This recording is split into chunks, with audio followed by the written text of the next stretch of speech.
Well, that would be why I didn't actually turn on the volume until like 5 seconds after, so that you guys would get your nonsense out. You have so little faith in us. Like, I do have so little faith. That's one way of saying he has the right amount of faith in us. But yes, there isn't a lot there. Little is the correct amount. Oh, that's great. It hurts to hear it that way, but yeah. Why are we the problem children when compared to the rest of your campaigns? Camera down a little bit. Yo, the because goosebumps. We live in a society where. Oh wow! Thanks Twitch for letting me know that I went live.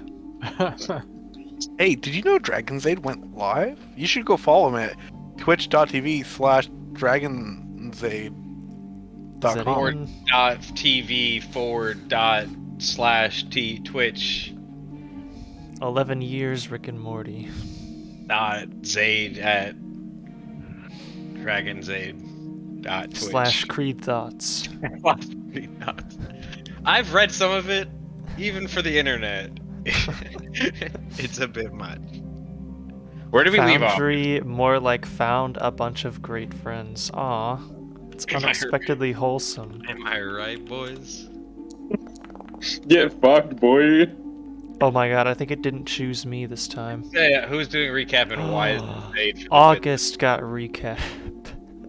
Okay, so here's the funny thing about that. I have no fucking idea. I know that one of our guys slept in a forest the entire like hour and refused to come home for a while. But I'm really bad at recaps because like a lot of details are happening and I don't pay enough attention to catch them all. GM, I'll do it for all the recap points this session.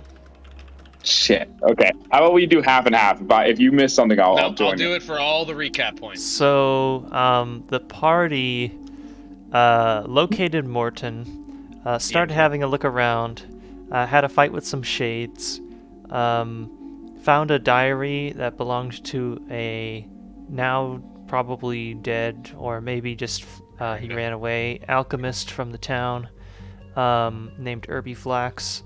There's some details in there about some cures that he was working on. Then a bat approached you guys and gave you a message in common language. You followed it back to find the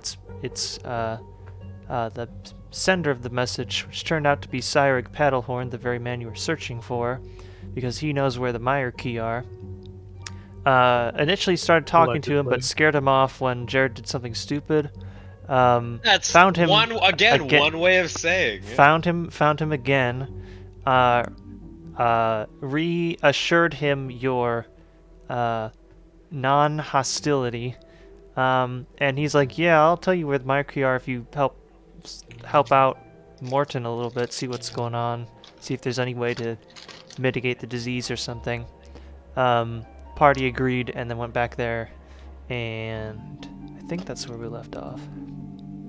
And that was my Dragon's Aid impression, guys. How'd I do? Oh, and then we had some hijinks go on amongst the party a little bit. Focus of the session, which is the tent. Oz was focused. And Oz slept outside in the middle of the, like, just on the ground, in the outdoors in Mauritania, and got bit by a snake. Which was not venomous, nor was it poisonous. Yeah, we didn't test that theory. You didn't, but I'm telling you it wasn't. We could try to take a bite. Actually, you know, if you ingested venom, would it hurt you? And does that not mean that it is also poison? Not. Some would not. Some really? Would, yes. And yes, some. I guess it's supposed to go. Yeah, it has to go in your bloodstream. It works in the bloodstream rather than things that are very system. potent can still be ingested and still kill you. Like, I think some cobra venoms are still ingestible and like lethal at that dose. Yeah. Like, well, cobra venoms can literally like drop kill an like 80 men. They? Yeah, like kill 100 people. Like has a dose. So like if you drink a shot of that, you'll just like trip major balls and then. So what is it that gave cobras evolutionary pressure to develop venoms that were that strong? They lived with the dinosaurs, bro. They had to have. They're descendants of dinosaurs. Have you ever thought maybe they just want to show off? Like maybe it's like how guys are like bodybuilders. Cobras are just like, yo, check this out. Right? Every snake has the fangs, which is something to pierce through. What can't it pierce through? Leather, right? Usually leather boots will keep you safe. Something leather around the ankle can't get through it. But uncured hide, they can get through that real easy. It's like razor sharp. If you've looked. Aren't there snakes that don't have fangs because they just eat eggs? Yes, so constrictors still have fangs, I believe, but they aren't the same. They don't use them to kill prey. They use them to like hold kills. So like constrictors will like get around something, squeeze the living life out of them, and then once it's dead, it'll eat it. All right, and cool. like we're doing a snake encounter after this. Oh yeah. Hey guys, I think trust me, we should Dean. just If you have want a zoo mob trip. that'll scare me, it's not snakes. Let's have a zoo trip all together. Snakes like next with week we legs. just meet up in like California Snakes and with legs just are go for a called zoo dragons, trip. my man, or Komodo dragons rather. No. Snakes that stand upright on legs. Yeah, those are called lizard. Those are called lizard men. I've seen that in Elden Ring. Yeah, the Elden Ring enemy. Those are canon. those are Hey, called. as long as whatever we gotta do to get that dragon warhammer, baby, bring on the lizardman shaman. Oh shit. Yeah, I gotta dish out a piece of dragon equipment. I haven't done that yet. Warhammer. I usually tend to do that. Oh, we lost at some August. point. Although there are quite a few magic items to find in this campaign throughout its duration. Yeah, well, I can't wait to find one. Well, you character swapped at least 2 of them away already, so. I don't know. Jared has no clue what you're talking about. Because Jared has it was no clue it who was you 2 are. items you character swapped away. I mean, technically, you allowed All right. us to character Let's get started. So where exactly did we leave off? I think we had just had We're a in rest outside of Mort'ton and then went into the village. Yes. There were some things that happened in private messages, so make sure you look over that if that applies to you. If you don't remember. Also, I believe Oz was making his way into town from outside of town. Yeah, okay. So we make our way we will return to roleplay at the point at which all 4 of the party members reunite on the outskirts of Mort'ton. We were already looking for Terramin. I was keeping watch as something. Oh yeah. We were back at the herbalist shop, and I was keeping watch as something doesn't sneak up on Zephylos. And then Jared went to go light up the smoke. Okay. Smoke. Yeah, you can have us look through the alchemists. What was I called? Apothecary. That's the word I was using. We're going back to where we were to see what we got. To take a look and see if there's any Terramin in there specifically. As Can we go back on that map? particularly looking at that. Oh yeah, sure, whatever. DM, quick question. Yeah, also, I'll just need a second to reread the diary, because I thought I was on the correct path, but it's been a week, so I've completely forgotten my line of thinking. So let's see if I can get to It the has same a couple conclusion. of moving steps in there. Actually, I Find the recall what I was solution. gonna do. I did light a smoke, but I remember I was gonna send Gibble. You said there was 3 buildings around, and you described one, and then another, and then the last one. And I Yeah, there was like a house, there was like a chapel, and there was like a store or something. Yeah, one that looked like one that looked kind of expensive, one that looked like a store, and then one you said I don't remember the third this description of one was. But I was gonna send Gibble into the expensive looking one while I waited for him to scout out. Yeah, to scout. I don't know which one that might have been. I don't remember describing one as looking expensive. Okay, we'll send him to the store then to scout while I cover Oz in the apothecary. I'm just outside smoking a cigarette, watching guard. Okay. Yeah, he has a look in the store. It looks like it's been ransacked probably several times over. Probably every day, so. scavenged many times by folk that are desperate. Does Oz look busy, DM? Like, is he preoccupied? Oz, what? Like, how? I don't how, know. Why are you asking me? I don't know. Like, you sent him in there. Like, what are you doing? Well, I'm just keeping watch outside of the building. I'm watching outside. I thought you went in. No, we're both outside watching, and you went to go take it. As far as Oz knows, went to go take a smoke break. I remember what I was setting up. Yeah, I am. gonna go take a smoke break, but I'm gonna do something on my smoke break. I was gonna swoop into one building and then Jibble was gonna go in the other. But I can't remember which one I was gonna go in. I knew he was gonna go in the one that sounded like it had something we could loot and discover something. You know what I mean? Like the general store might have something for us, like another journal or something. I don't know. So I'm just gonna have to scout it out. Or a tent, yeah. I hear those are hot right now, so scoop one of those up while we can. But yeah, I was gonna have him send this, like, go that. But I'm not gonna venture far. You said maybe one was close. What's the proximity on these 3 buildings, DM? I don't know. Which buildings did you pick? All right, so we're at the apothecary. What's the proximity on the 3 buildings, like, that you described? I imagined you just like looked at 3 nearby buildings, and that's what I described to you. All right then, I'm gonna go into the closest, sending Jibble into the furthest, and that's the plan. That way I can have my smoke break, but still get some recon. Okay. We'll say the closer one is the store, and the farther one is the house. Cool. I am like doing like a small little. It's not a dance, but it's more of a jig while I walk, and I have the cigarette in one hand, and I'm like humming in my head. And I'm looking at the store. I'm looking at the store that I'm gonna go into here, like this thing, and I'm looking at the ground for a rock. A rock. Do I find a rock? Like yeah, there's rocks. Yeah, boy. I'm going to get up right against, not against, like back to back again, but like, I'm gonna get close up against the store and like kind of just see if the entrance has been walked through recently. You know what I mean? Like kind of examine the proximity of the entrance.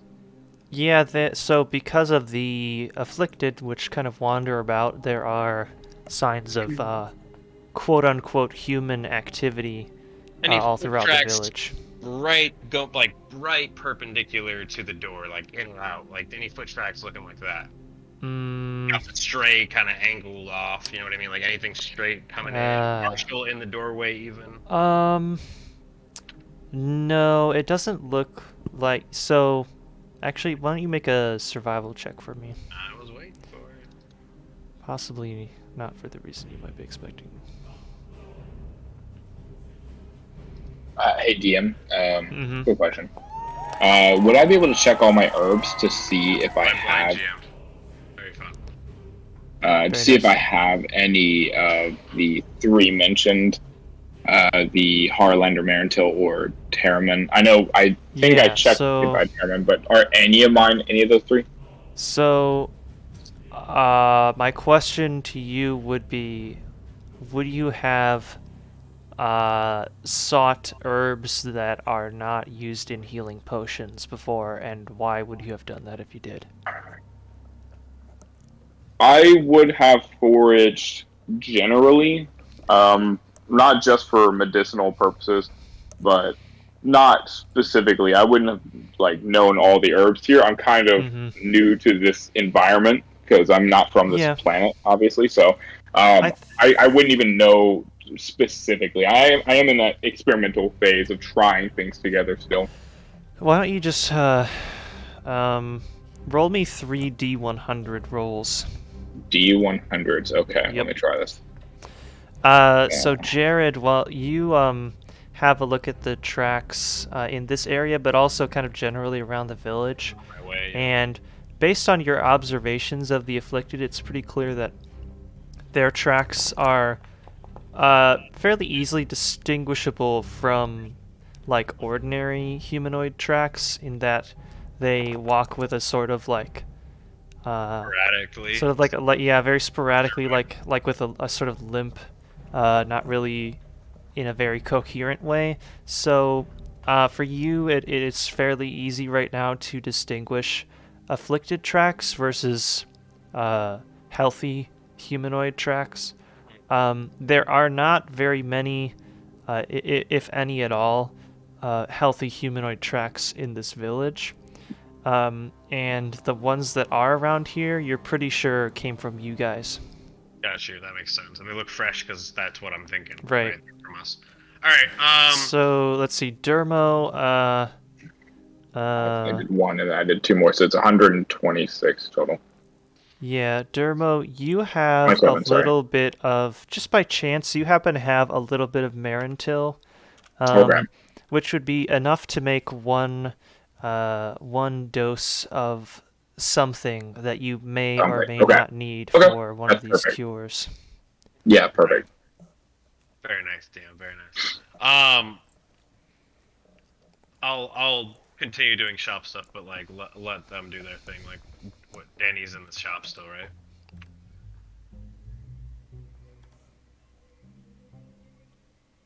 Yes.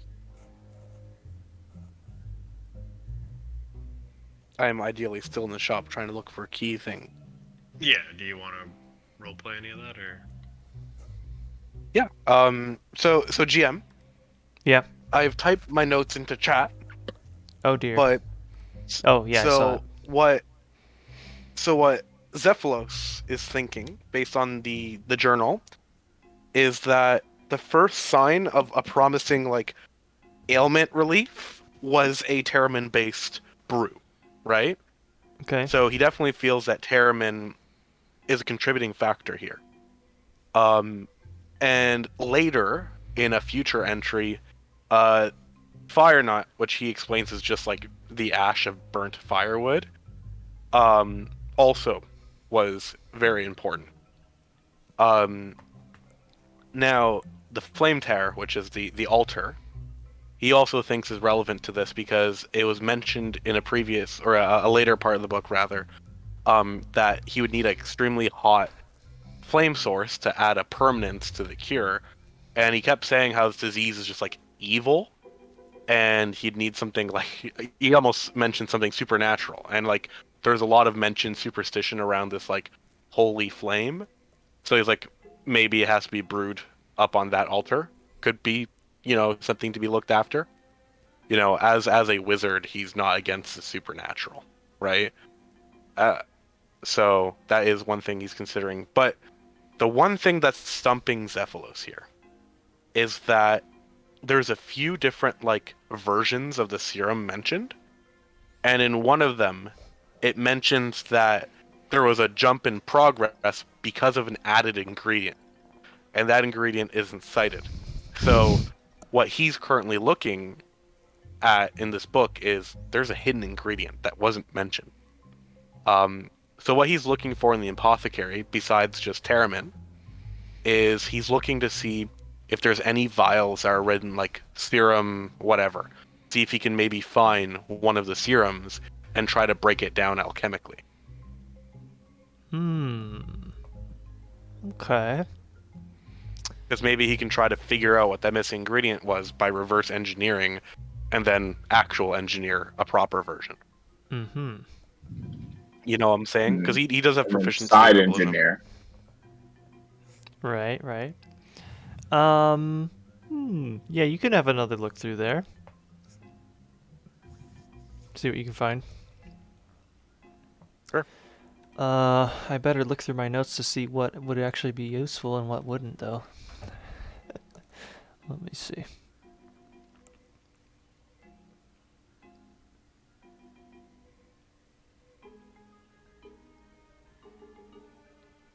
My internet's also crapping out, so I might have to get you to repeat yourself sometimes.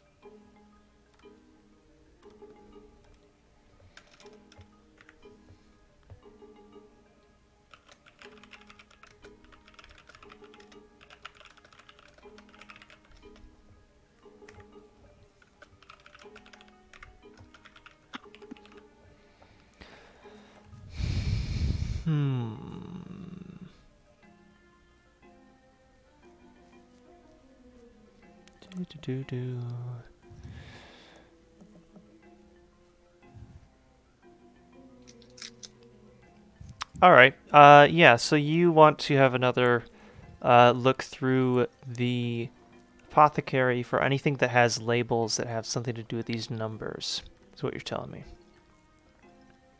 Mm-hmm. Okay. Yes. So you spend, say, an hour searching through everything very carefully, and you you do not find mention of anything with some of the numbers that are in here, like let's see, what are the numbers that you don't find anything that says 207. You don't find anything that says 165, and you don't find anything that says 152. But you do find a bottle that's like maybe 1 liter sized bottle that's labeled 100, which is empty. You find a bottle of a murky kind of liquid, which is labeled 113. And you see that there is a drawer that's it's like separated into sections in like a grid on the inside, where they might have kept like several different substances in there, and one of them is labeled. What is it labeled?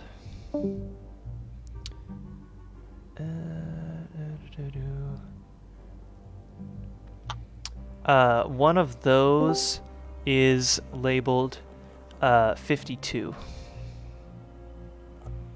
Sorry, my internet cut out. Yeah, let me reiterate that. So it was drawers. That's the last thing I heard. I'm gonna type that up in the chat. Sorry about that. You're fine.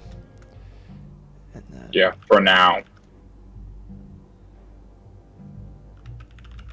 I'm notably not in the basement where the superior Wi-Fi is. I'm in my bedroom because the new Hogwarts game just came out, and my aunt wants to play it on location, where it's in the basement. Isn't everyone like boycotting that or something like that? I heard something about that. Yeah, but we can talk about that another time. Yeah. That's a whole conversation. It's a whole shish kebab, if you will. Yep. Let me know when. Summary there's of a those second for me to findings in the chat there. It's not really and first impressions of what those look like. Yeah, let me know when I'm free to ask something. Maybe now while Dan is thinking. Okay, where is Dermo located specifically? I don't know. Where is he located? Well, I'm asking because, like, on the map it shows him just standing around in Mort'ton, but I'm sure that's not up to date. I mean, we're really just in theater of the mind right now, and this map is not a great representation of the entire village. In the diary, do we have a physical copy of the diary, or are we assuming that we can just read it anytime, or is it like once we have read it, we just are remembering what it says? Say that again? The diary that we read. Yeah. Are we acting as if? No, I know that. I'm saying my character. Would my character have a physical copy, or is it all just like hypothetical, memory? Someone has a physical copy. Yeah. This is more of a meta concern. If your character has been able to get their hands on the book, then you can reasonably look at the journal handout and reference it as often as you need to. Okay, so what I'd like to ask to do, and this might be possible, I'm not sure. Would there be a chance for me to ask Zeros to help me decipher that last bit that's not in common? Yes, you could do that. All right. What would I have to do to praise the Almighty? Let's see. Praise the Almighty. Change your gods, am I right? I mean, it wouldn't really be a religion check because that's like recalling religious information. So you can make it like a history-based check of some kind, but change up the I don't know. It could be a wisdom-based history check. Yeah, make a charisma check because that's your spellcasting modifier for your patron. Let's do a charisma. Okay, so where's the big C? that how you pronounce that? I thought it was charisma. Yeah, it depends on your dialect, of course. Hmm. Let's see. Is this an ability check, right? Just click on the word charisma and then click ability Yeah, check. yeah. And so we're doing a normal roll. Yep. Damn it. It was on 19 on my side for a second, and then it swapped. Yeah, you take a couple of minutes to meditate and pray, but you receive no information from or response from your patron. Yeah, dude, it happens so often. You say, "Hey, yo, God, help me read," and he's like, "Nah, nothing." Are you having intervention dysfunction? This may happen to 5 out of 6 druids, you know. See a doctor. All right. Now I'm gonna ask a stupid question. Can I read it? I mean, just like naturally, is it just happen to be something I can actually read? Why'd you just enter basic math on? Because he's trying to. Because he's big braining right now. Yeah, he's trying to big brain. Oh, okay. He's adding numbers that he's got. I'm presuming that Dermo is not capable of reading it with his big old beautiful eyes.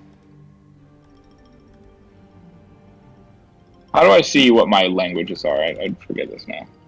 Character sheet, languages, front page. Should be under your... Oh, it's on attributes? Yeah, it's on the right column of the attributes, the main tab. Okay, I have Druidic, Gobi, and Eret as my languages. I'm pretty sure that doesn't work. I just had to ask.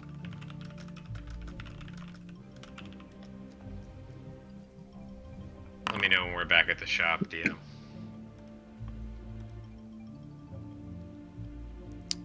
The numbers. What do they mean? The numbers. 42. We're playing Numberwang?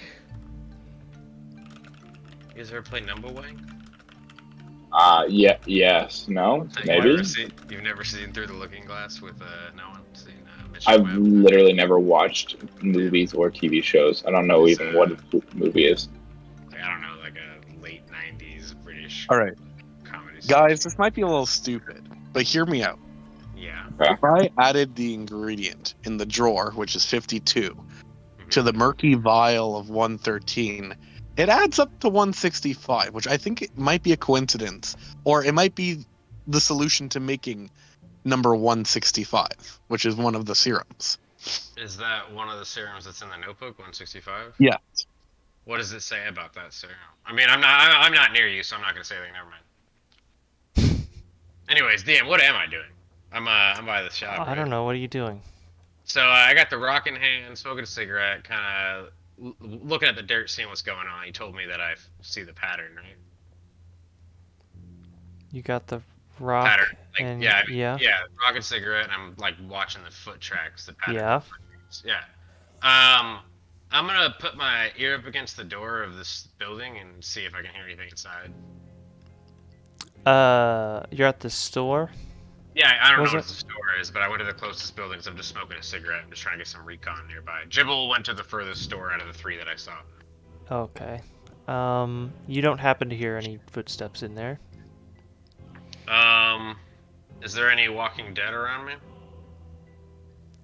No, only runners, not walkers. Not in the immediate vicinity. I'm gonna see if I can find a bigger one, like maybe a larger sick person. Yeah. And I'm gonna wiggle the door handle of the shop as I do that. I'm gonna like wiggle to see it's unlocked. Is it locked or unlocked? It is unlocked. Dude, look at this guy checking the door. What? I'm wiggling it and opening it just a pinch, and as I do, I'm gonna yeet the rock at the large infected person. So you hit it in the back with the rock. And then I go inside. I'm not looking. I'm just hearing the thud and going inside.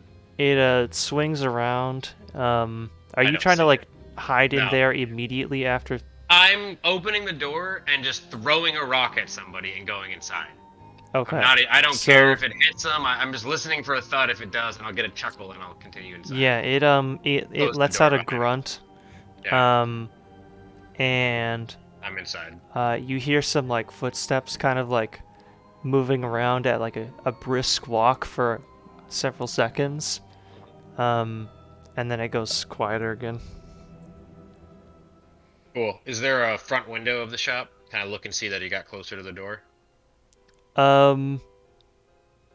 Yeah, you can peer through some of the cracks in the wall. Cool. I'll flick my cigarette out inside and start looking around. What do I see? As I mentioned, it's been ransacked multiple times, most likely. So there's probably not much that's usable in here. I'm making it out to be a general store right away. It's a little hard to tell, but probably. I'm gonna start kicking my heel against the floorboards, listening for maybe a hollow spot as I scout the area out, giving it taps. The floorboards are pretty loose, and you can feel the sort of squishiness of the ground beneath most of them. Nothing hollow though, as I kind of tap about, investigating the area, seeing nothing's left.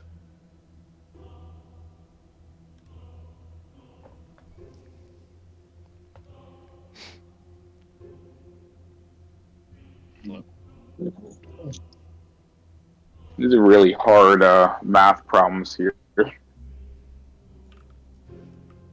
Hello? Dude, I have two computers in front of me. Sorry, say that again, Shep. I said, I don't hear anything hollow as I'm like tapping, looking around the shop here. No, doesn't seem like it. Nothing of note. Any books, ledgers, notes, anything of note? Opening back up after lunch and then just never opened again, or what? Anything? I mean, let's see. Let me think. So there's probably like a ledger lying on the ground somewhere that's like torn up a little bit. I'll kind of open it and see what it's about. It indeed seems to be like a food/general sort of store, based on what you're seeing here. Finger through the pages real quick and just rifle to see when it stopped processing orders, so to speak. Like how long? Let's see. That would have been something like 3 or 4 weeks ago. Okay, so not terribly. Oh, my computer just crashed. Hold on. Okay, so not terribly long ago. Is Jibble still in my 100-foot range?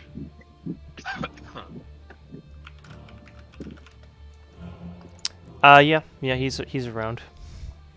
Do I sense anything from him as he gets to? What have you most recently sent him to do? He was gonna check out the furthest of the 3 buildings that I saw, which were the closest 3 that you said, I guess. And I was checking the closest one while I had a cigarette.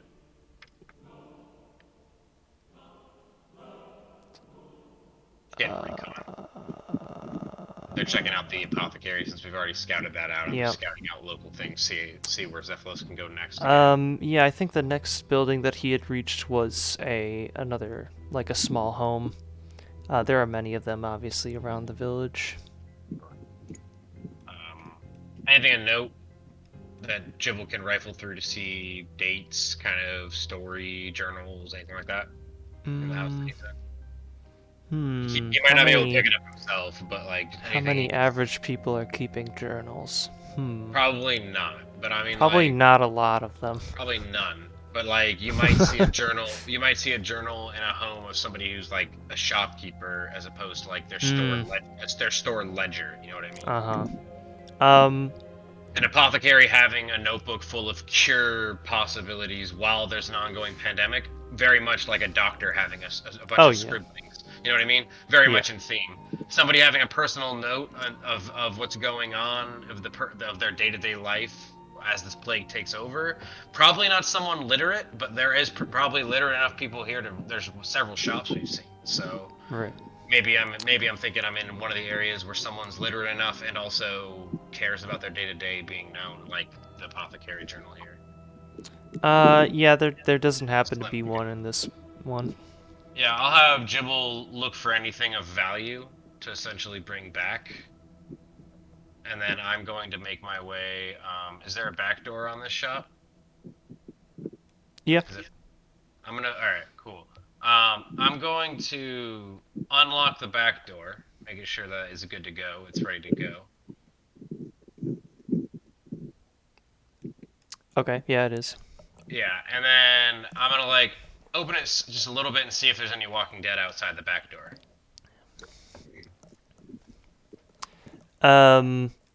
Outside the back door, no. Okay. I'm gonna send once he's done. If he doesn't say anything, I'm sure it'll take me a minute here to do this thing. But once he's done, he's gonna come back towards the back door. But I'm gonna grab my 40 feet of rope because I have a 40-foot rope and a 50-foot rope because I lost 10 feet of it somewhere. I can't remember. And I am going to kind of set up near the door, ready to like lure in this big boy, right, and like get him roped up if I can, right. I don't want to kill him if I don't have to, but I want to check him out, see what's going on. I'm gonna attempt to do that. You're gonna rope him up, okay? A little bit, yeah, big time for sure, a lot. Yeah. So let's see. You'll probably have to like get him pinned onto the ground to do that. Right. So, if you want to approach him, then we can treat that like a, kind of like grappling checks. Sure. I'm going to open the front door, and you said how far out is he? He kind of stumbled a little bit, you said? I don't know, 30, 40 feet. Okay. I am going to I'll say it. Hey, idiot! See if it gets his attention. What? It Oh, hey, it like glances. it glances over at you. I'm gonna hit it with a Yakaka! What does that mean? Just I don't know, just a sound it might hear. Just lure it. Like a It clearly knows that you're there and has acknowledged your presence. I'm gonna wave with both arms in the air. Idiot, over here! It just lets out a I'm throwing a rock at it. I'm gonna find another rock in the doorway. So I'm literally saying, fine, I'm throwing a rock at it out loud. Yeah. To myself. Alright. You throw it hard? Yeah, I'm gonna throw this one harder. Actually, I'm gonna not this one harder. I'm gonna try to hit this guy just dunk in the head. Okay. Yeah, so not harder though, just same force. He's not moving a lot, so you hit him on the head. And at that point it goes Arrgh! And so it will run over toward you. Yeah, I'm gonna cast darkness right away. Okay.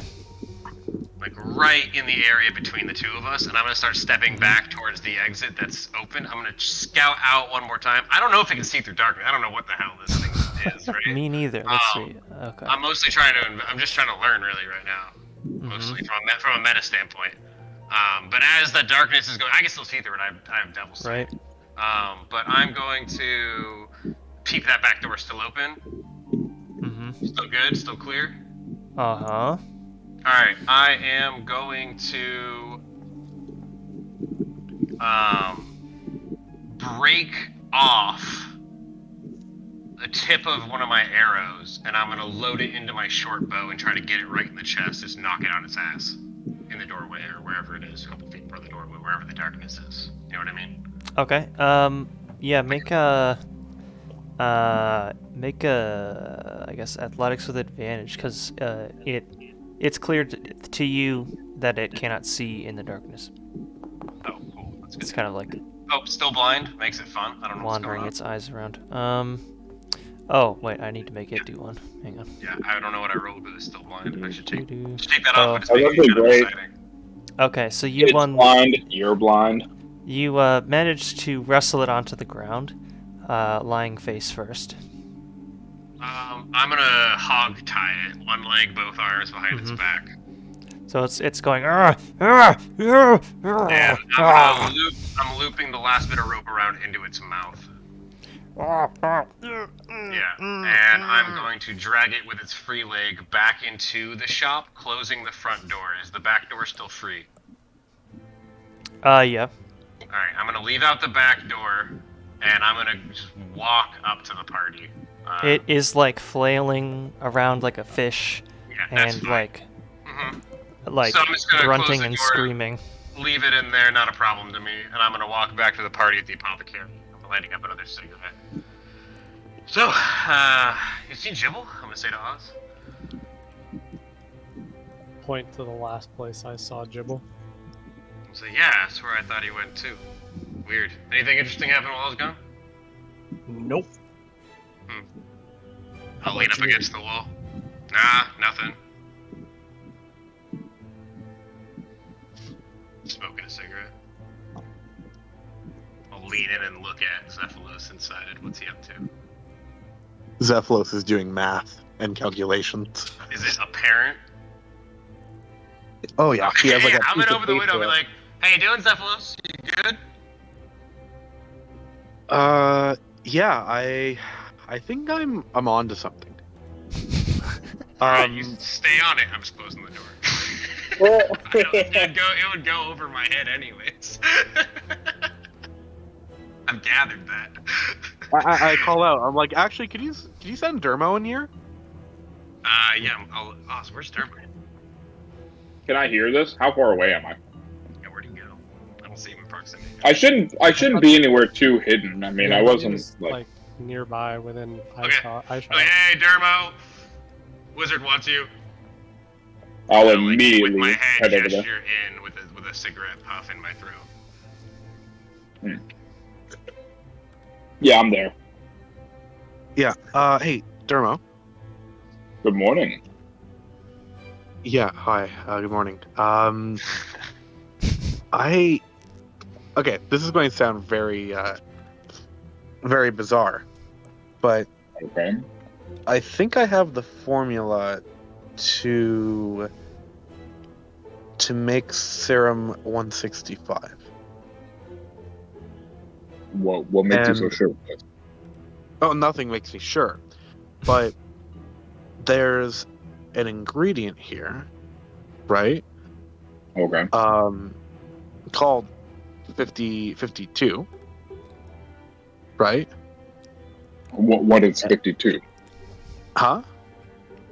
What is 52? You say it's called 52, but what is it? No idea. I haven't had a chance to even break it down yet. Okay. But there is another murky liquid here called 113. Okay.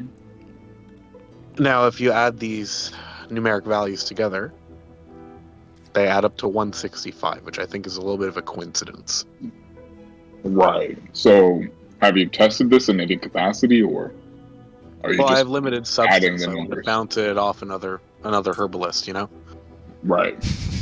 DM, would this make sense? I mean, like, does anyone else that Dermo knows or has seen label their ingredients or do any kind of like almost puzzle formation, or is this like out of the blue?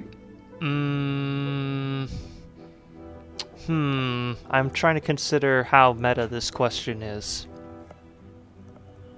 I mean, Only if a it little. would be common enough for people to do it, then he might have seen it. If not, then he wouldn't have seen it. I mean, I don't know that you would have seen it before, but it doesn't seem that far-fetched.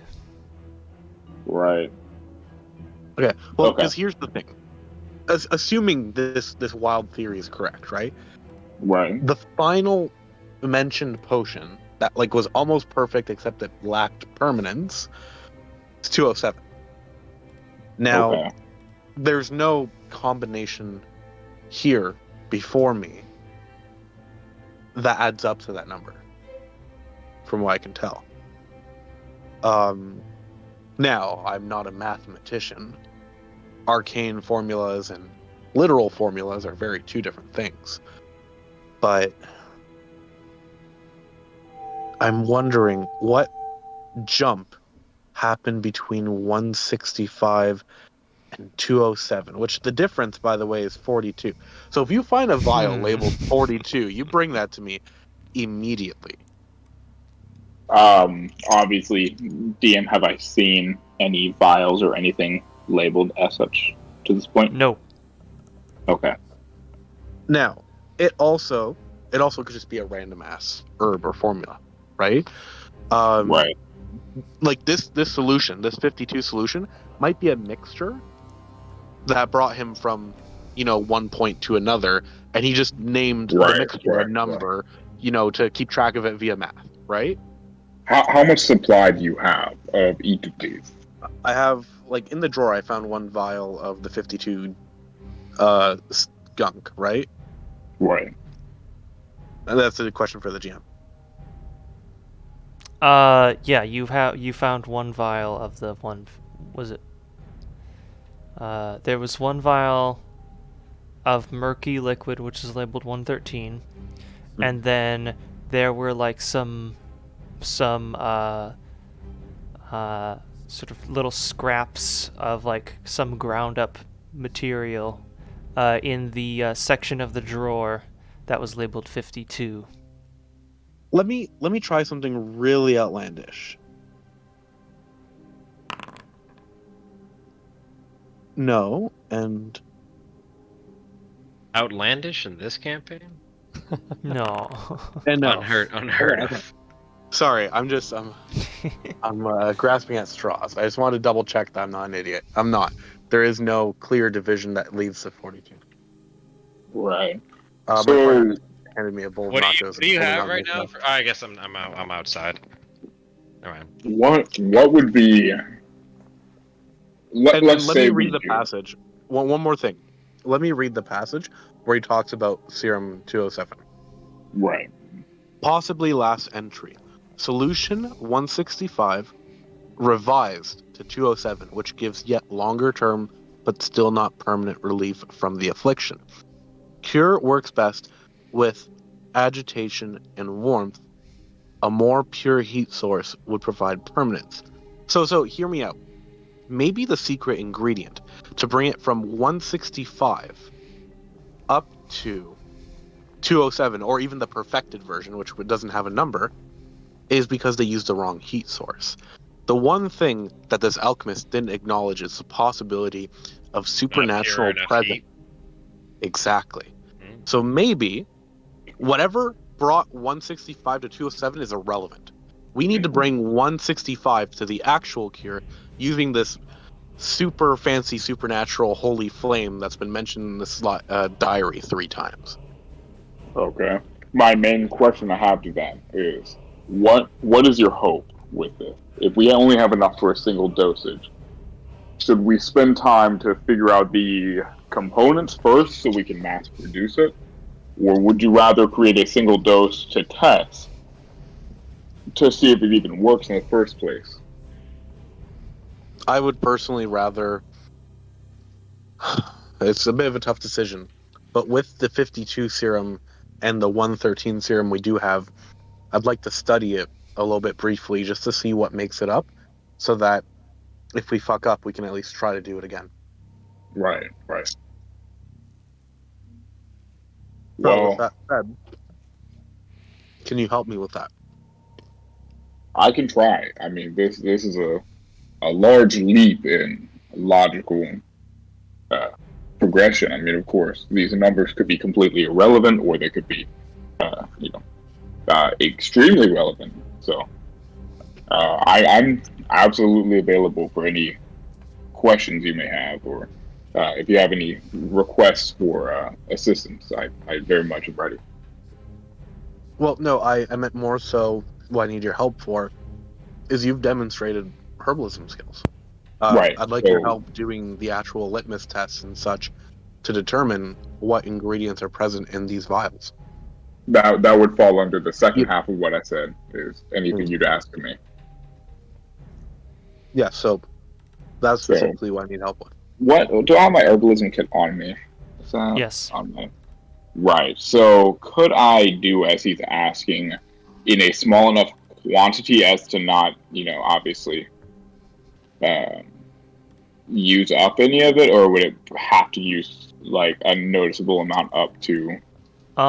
You could use about half of it to determine what it is, but it's unclear whether there would still be enough for one dose after you did that. Right. Well, I guess the hope is if we know what it is, we can recreate it. Right. Okay. So, would you be comfortable with me using enough of this to find its origin, even if we may not be able to salvage it? Yes. If I know what it is, we can recreate it. Okay. I would like to set up shop here and get out everything I'm going to need to do this procedure. Okay. Yeah, there's enough taking a empty space inside of the apothecaries to set up some of your tools. I'll go ahead and pull out my kit. You'll see what looks like a ratty. It's something you probably haven't seen before. It isn't natural. It doesn't look like earth. It doesn't look like foliage. It almost looks like a leather, but like from a tree, weirdly. And it's similar to a travel briefcase style.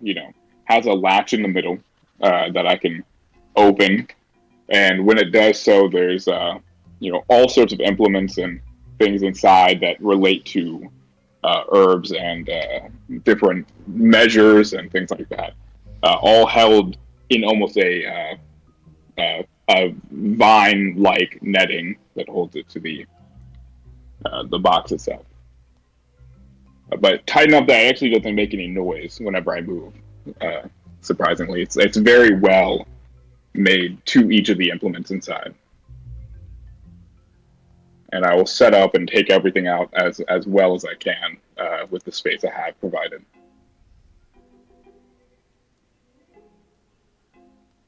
All right.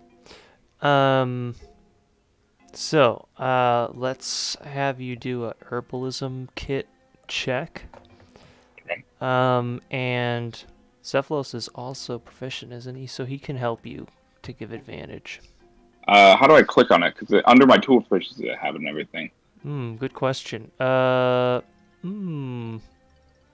didn't know that you couldn't click on those to make toolkit checks. So No, let me you just roll the stat and add your proficiency. Yeah, just roll a d20 plus 6 for you. Okay, that's fine. So let me do that.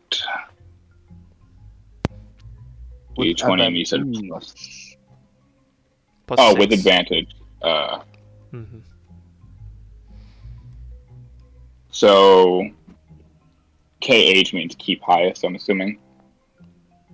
So how would I do this then? So it would be R2D20 KH plus 6. 2d20 plus 1 KH1. Plus 1. 2d20 plus 6. Actually, oh wait, is it 2d20 KH1 plus 6? I think it'd be this. Yep. KH1 plus 6. I'll try that and see what happens. Okay, so enter. Nice. Okay. Yeah, that worked. So, the first thing that you notice when you start messing with this vial is that it kind of separates with a grayish sort of particulate substance coagulating on the bottom while the liquid is kept still. But you use some of your tools that you've got here to try to determine what this is. In doing so, you manage to actually separate a decent amount of the liquid from this particulate solid, which lets you more easily examine it. And after you're able to get it to dry a little bit, it is fairly clear to you that this is ashes. Do I have any idea of... Oh, okay, so wood ash. Probably would. Okay. Do I have any further idea of what kind of wood it would be, or is it too generic? It would be almost impossible to tell. Okay. I will relay that another. Immediately once I come to the revelation. It was mentioned previously in the book from fire logs. And which vial was this? Correct me. Which number? This came out of the, was it 113? The 113 vial. Okay, perfect.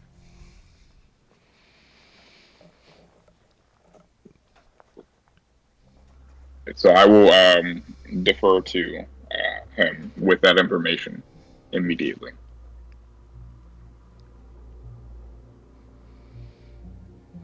And is there any other particulates or anything that doesn't seem to match just the wood ash, or is it pretty much condensed and everything besides like the probably water or other?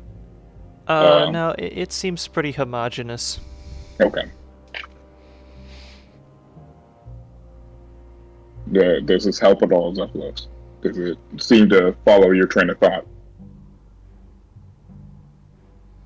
It confirms my suspicion. Now, the ash is what's separating from it. Have we determined what the actual liquid is, or is it just water?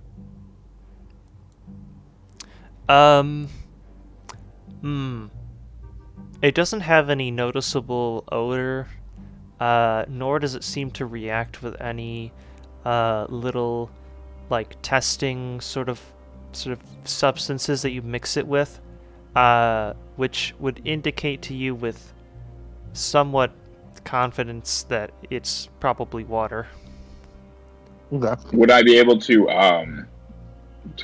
have I fully separated out the ash from the water or not? For the most part. Or from what I think is water. Okay, could I get that into just a vial or something by itself? Yeah. Would I be able to create a double system, like a evaporation system, where I could have a thing on top to obviously capture it, another thing to capture the condensation, and then be able to heat the vial itself to get it to evaporate? I'm sure in the shop, I mean, I might be able to find the pieces. If not, I'll scavenge around for them. Let's see. I mean, you'd probably have to... Oh yeah, water does evaporate when it's not sunny. What? Yeah. Yeah. Well, yeah, I have produced flame. Don't forget. You could heat the air like around the vial, which would dry it out, and then that would make it evaporate a little faster. It would still take some time, but you could do it. The other option would be to boil it, but then that it would just float away. Well, so let me see if I can find an image of what I'm thinking to help. I know what you're talking about, but the ones of those that I've seen usually involve like a translucent material and sunlight, neither of which you have here. Is there a way I could possibly do a let's see.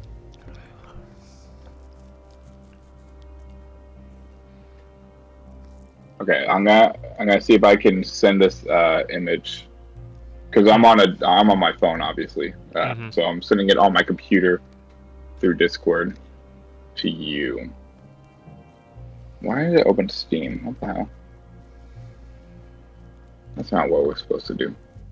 Alright, so Dragon's Aid. So this is the concept that I'm thinking.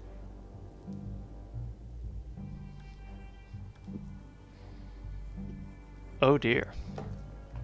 So one unit Ah. to heat the water in using my produce flame, which would then trap it in a condenser vial of some sort. Mm-hmm. And then that would then get it completely separated into a purified water How form. do you plan to cool it? I have ice magic. Ah, that would do it. Do you have a Yeah, more cantrip magic. that does Keep ice throwing magic? magic at it. Ray of Frost. That would work. You What's could. he doing it on? A beaker? You What's in could it? probably like It's a vial system. Like I could just, do a vial system cool where something. Could a and then... vial be Wait. going from a boil to a rapid cold like that without absolutely shattering, though? Maybe.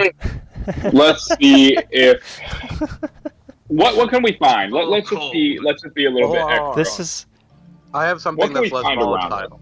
Get a Pyrex Prestidigitation. bowl and put boiling water in it, and then put it on top of ice and see what happens. Yeah, obviously rapid expansion and condensing of glass is not good. Is there any other? This is the only sample you guys have. I know I'm not there, but I'm just saying, like... Right. We're just trying to test if thermos it's water. Yeah, I'm just trying to test if it's water, because if I can make sure that it's clean, I can, test it more thoroughly. Yeah, drink it. Drink it. No, Drink it. not in What's a the zombie worst that city. could happen? I've killed a player like that because he was just curious. I'm like, why would you ever? Yeah. Like, why would you ever, first off? What could happen? Come on. You become one of these things and we have to kill you. Yeah, so I'm going to try and do a system like that. Do what we can. If I can find something that's non-volatile, I would obviously do it in that. But with Zephylos' help, I think we could work together, possibly, to, limit our chance of failure, possibly. And is this still for 113, or are we now working on 52? This is the liquid that was holding 113. Right. Because I want to make sure if this is a special liquid or if it's just a what's the word for a liquid that holds a solid? A homogeneous mixture. Is that what it's called? A solute? Maybe a solute. Yeah, I haven't done chemistry in like 6 years. I don't know.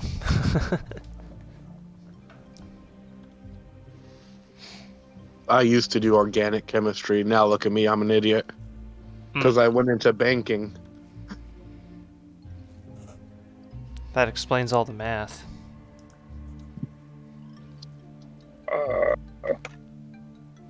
I swear, if I actually solved it by just adding the two numbers together, I'm gonna cry.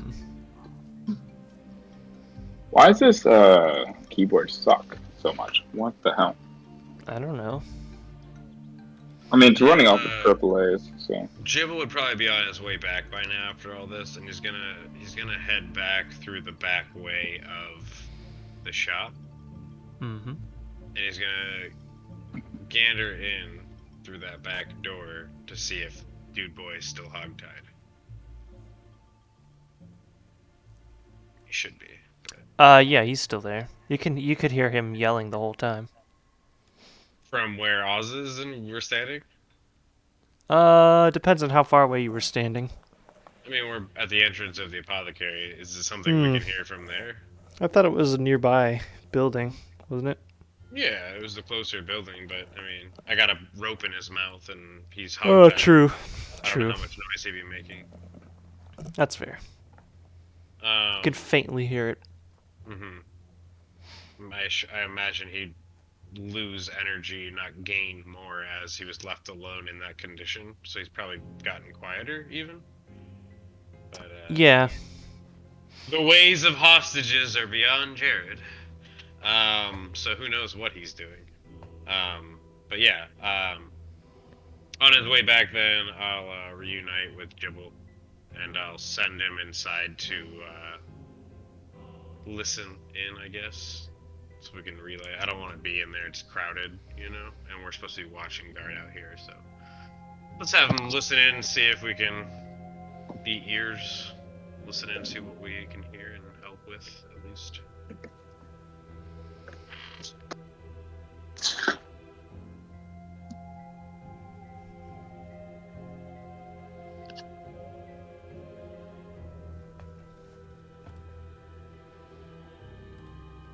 But yeah. So, did it succeed in our experiment with this liquid? Make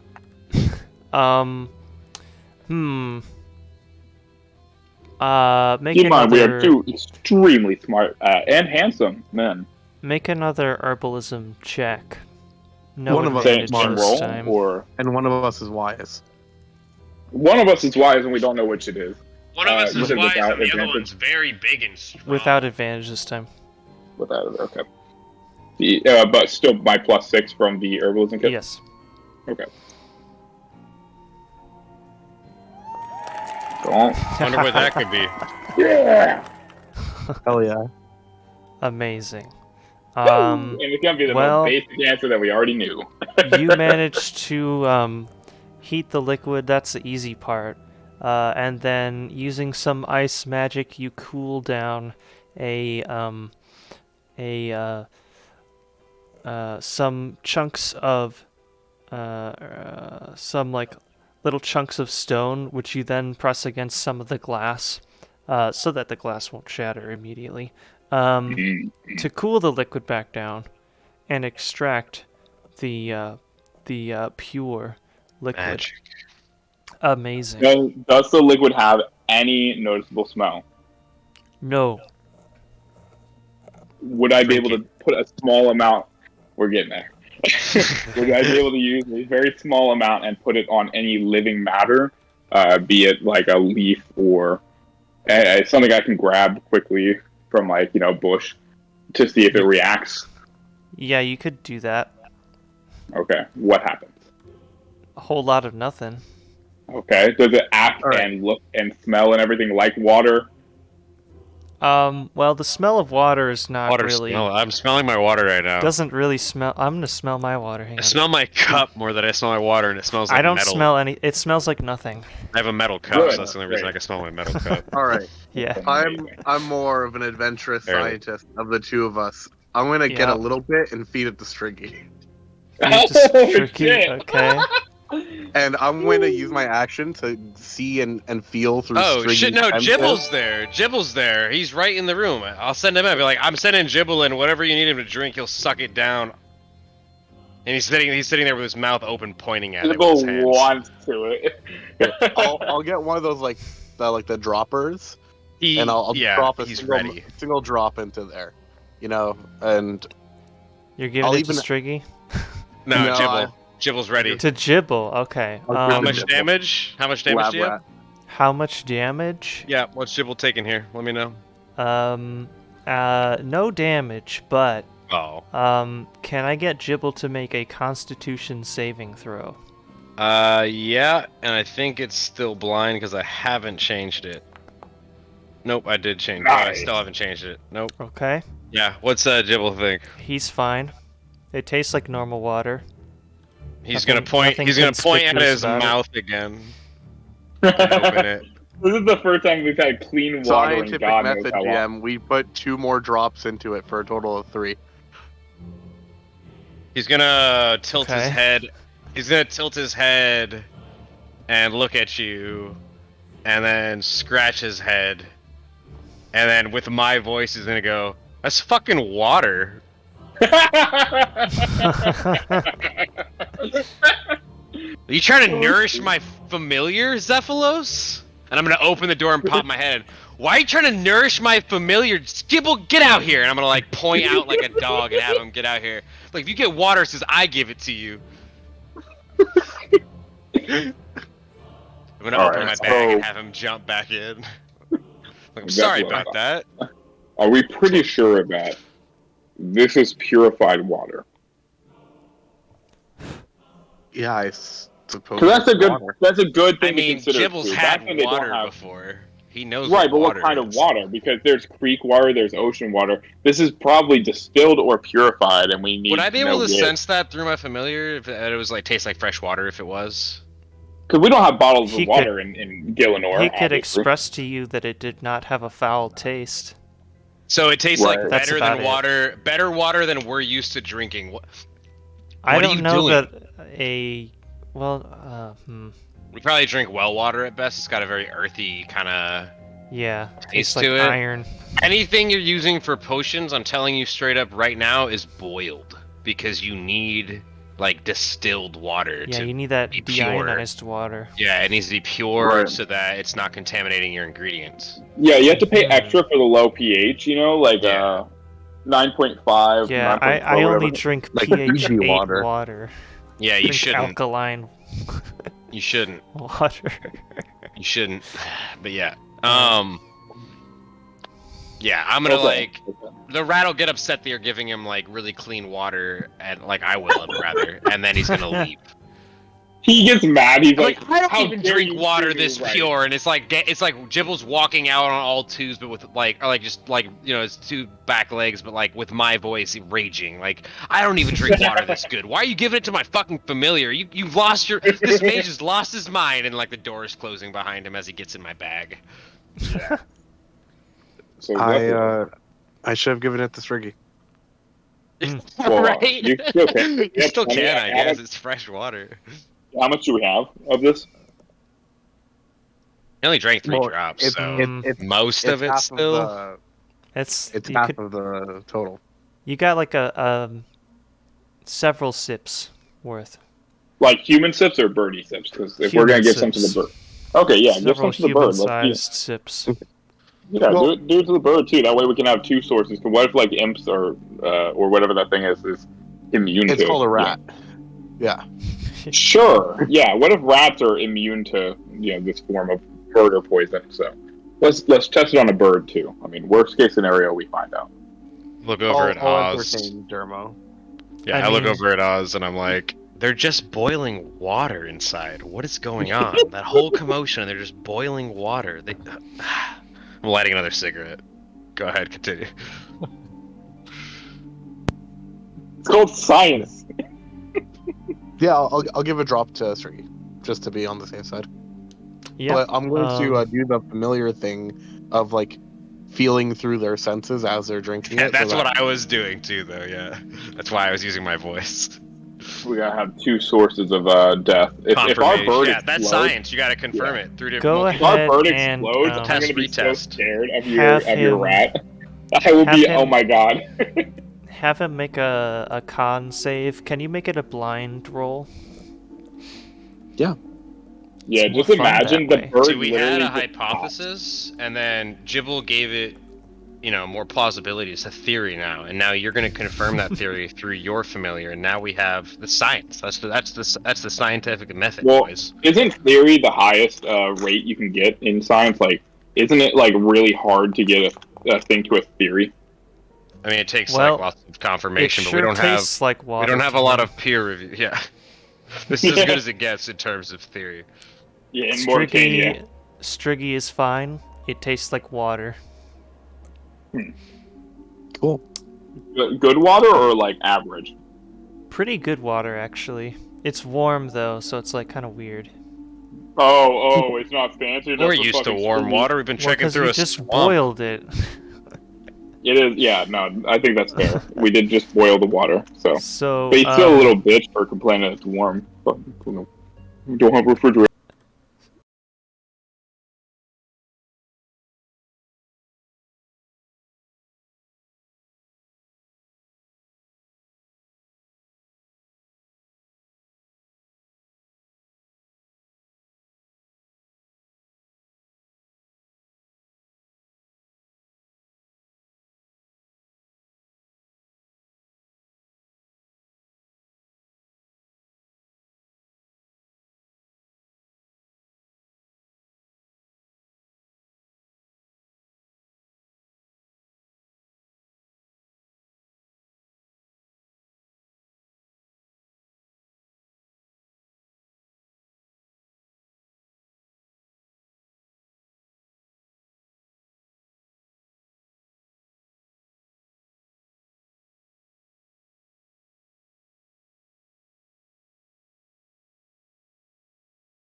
true.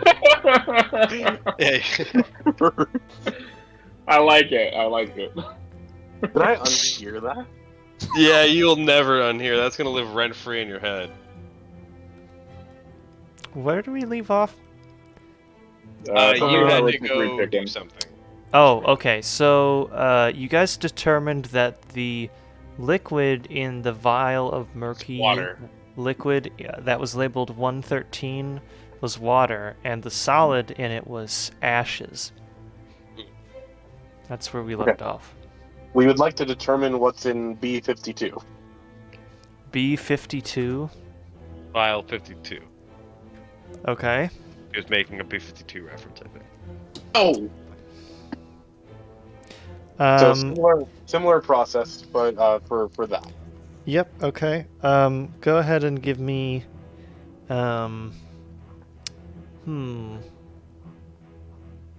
Yeah, I guess we can keep that as herbalism. Go ahead. You can have the advantage back as well, since you got 2 herbalism proficient lads. Sure. May I use intelligence for it? Nope. Well, what is it, GM? What? What's the stat, GM? Wisdom. Oh, wow, that's a bummer. I almost don't worry, called my for wisdom is shitty too. specifically a smell-based perception check, but Wait. Could gonna- I roll it? Which of I us feel has like a my higher dog wisdom? gives me those more than I like to admit. No, it's okay. your I'll, Dermo's perception and his herbalism rolls are the same anyway, so My wisdom's pretty hardcore though. yeah. Go ahead and do another advantage. Was it one of these again?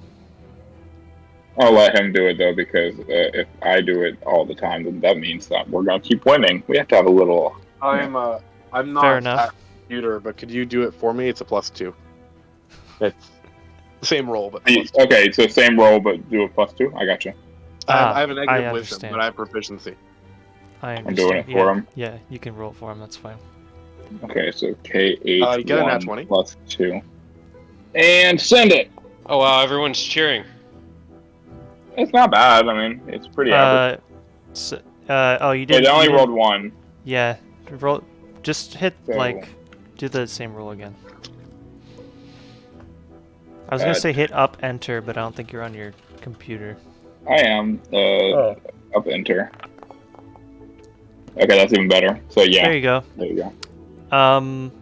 Shoot, what did I say it was? 52? Let me look at my notes. Yeah. 52. Hey, so we did So- really well all these times. I think we might actually be able to start a apothecary shop. So you give this a good whiff first, and you're like, it could be like this herb or that herb or like this substance, whatever. And then you perform a couple little chemistry tests to see like kind of how this powdery ground up substance behaves, and you are certain that this is pteromin. It is ground up pteromin leaf. Okay. Hmm. And I have a small amount of Marantil, right? Is that what we concluded? Yes, that's right. Okay. All right. So, essentially, if we scroll all the way back to the beginning of session, where I put out the list, did I call the combination or what, homies? Oh yeah. Interesting. Because the fire knot is just ash. We've established this. Pteromin liquid with water.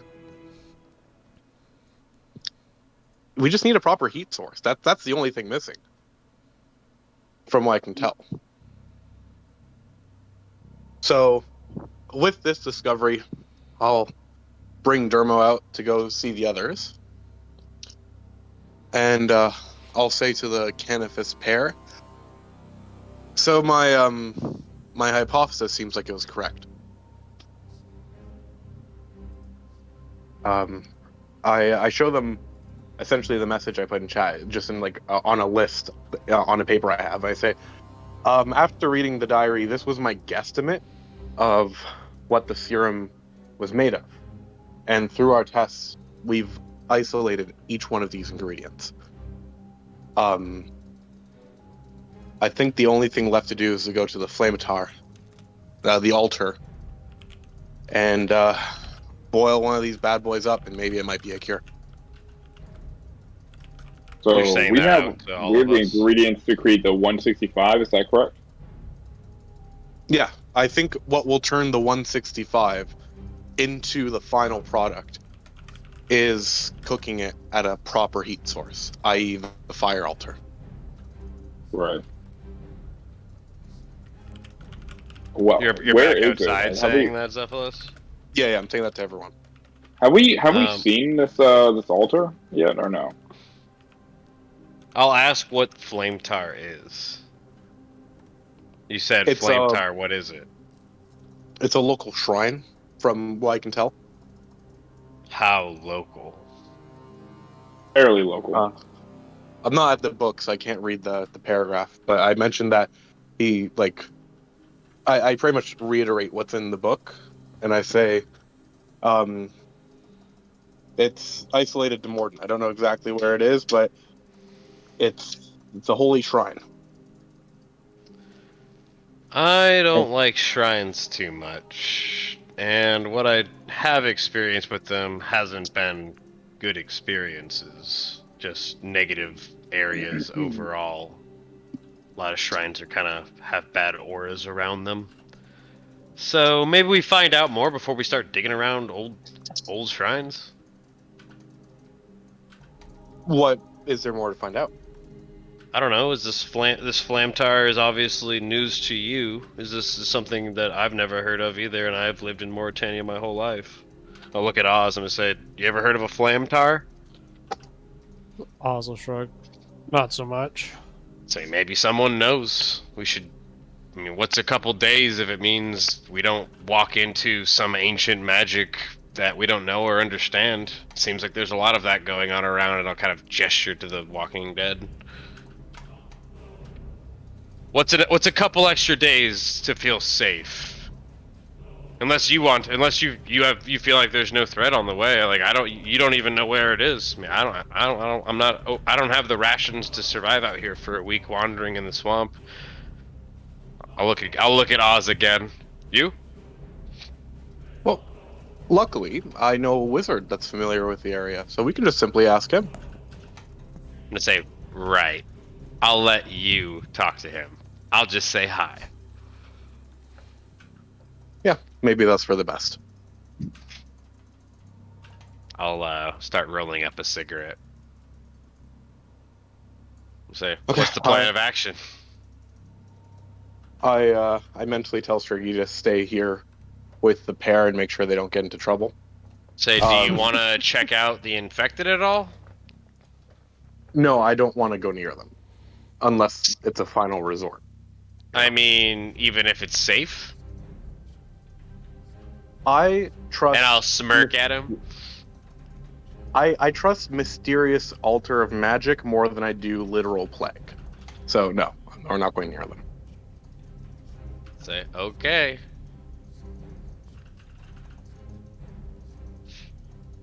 You know, you haven't really told me much. What kind of bad altars have you encountered here in Mauritania that I should be concerned about? Just like I said, I passed by a couple, and I've seen some treacherous things. Felt them, rather. And these altars, who are they dedicated to? We should really look for the Flamtar, don't you think? And I'll light up my smoke and I said, we should really look for the Flamtar, you think? Should we? Said if we survive that, I'll show you sometime. It's not far outside of Canifis. I never explored it because they were dangerous. You know, they always ask Canifis, but they never ask Shouldafis. Should've. Right. Got me. That one's a top tier pun for tonight. I think we can all admit. This is a good That one. got Solid. me. It was solid. Unfortunately. It was solid. It was it is a valid question. Should we go into the shrine, Zephylos? Dermo raises a valid point. I like to believe that was in character because we were in character. Of course it will be. I like to imagine that since Dermo is just learning common, all these puns are quite serious questions. Yeah. On accident. Yeah. It's just like lost in translation, kind of like him learning with Khan and Deishu. Initially, like puns go over his head, and like here we are, right? That's great. Yeah. I'm genuinely asking. You haven't but even it's hilarious. suggested a game of I Win with us yet, which is also astonishing to me. But It we'll is. find it. We'll find time for it, I'm sure. I'm in favor of at least finding out more about the Flame Tower. If your wizard friend, you think you can do that, we should visit him again. What was his name? I didn't catch it. I scared him away the first time. I'm not on my computer, so I don't have my notes. It was, GM? it was 18 and Paddlehorn, what's his something. name? Right? Cyrig Paddlehorn. Cyrig Paddlehorn. Cyrig? Is that who you're talking about? Yeah, Paddlehorn. The guy from last session. Yeah, the guy I will- scared away trying to charm or trying to be a friend with. Mm-hmm. Yeah. I won't go we find should that find guy. And I'll gesture as I smoke. Lead the way.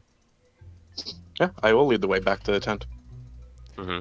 All right. The whole time I'm telling Oz, I'm like, all right, enough with the tent stuff, man. You gotta drop it. Look, you can ask him one more time, and if you bring it up one more time, it's weird, right? It's like you're asking for someone's home, right? Like I'm just having like a discussion with him about the tent. I haven't brought it up once. Right. And I'll wink. I'll say, we'll ask about the tent, and I'll whisper. I say, we'll ask. DM, we make it to the tent. Yeah, it's a quick 20-minute walk back to Cyrig's little campground. And you find him lying there, sitting by a fire, chilling. Big I'll chillin'? say, hello. Big chilling. I'll say hello, and I'll wave as we approach. He sits up a little more straight. I'll say it one more time, and then I'll let Cephalus handle the reins. I'll say hello, and I won't wave this time, and I'll like look at Cephalus. Hello. Yeah. How's it gone? How'd it It's go going along? good. Ignore him. We've made some progress.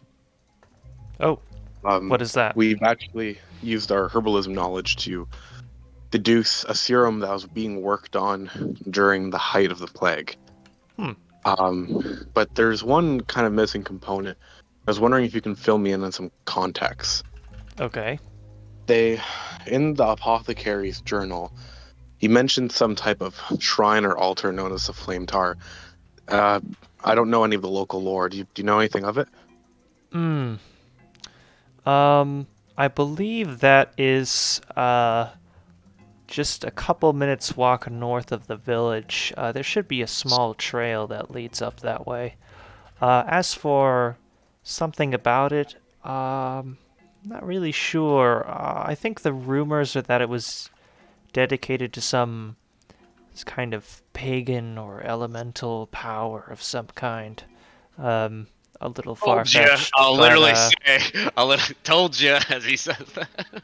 But I don't know that there's anything really to be worried about if you were to visit it. I don't think it's attended anymore, at least now that Mort'ton's gone to the affliction. But it would still be wise to keep your wits about. See? What's about but not dangerous. Say, Mr. Paddlehorn, that's your name, right? Mm-hmm. Mr. Paddlehorn, are you saying this shrine could be haunted? Are you a lawyer? Well, in Mauritania, anything could be haunted. See? I'll look at Zephos and like, in favor of caution. Oh, of course. The food at the Hair of the Dog Inn. As I said, haunted on I the would way in. exercise the usual amount of caution that you would going anywhere in this horrible land. Was Zephylos slandering the meat that came into the inn at Canifis? Because I would have something to say about that. Well, yeah, he said it as more of an offhanded comment, but if you take it to heart, absolutely. Yeah, what was it again? Can you say it again? He said the food at the Hair of the Dog Inn felt haunted on the way in. And I'll make a fist, and with my finger I'll point. I'll say, "Watch what you say about the food in Canifis," and I'll put my hand down. See, that gets intrigue as a force and say, for such a carefree guy that with no worries in the world, that struck a little bit of a heartstring, didn't it? I will say that this might be one of the first times you've actually seen Jared like show his teeth to intimidate as he spoke.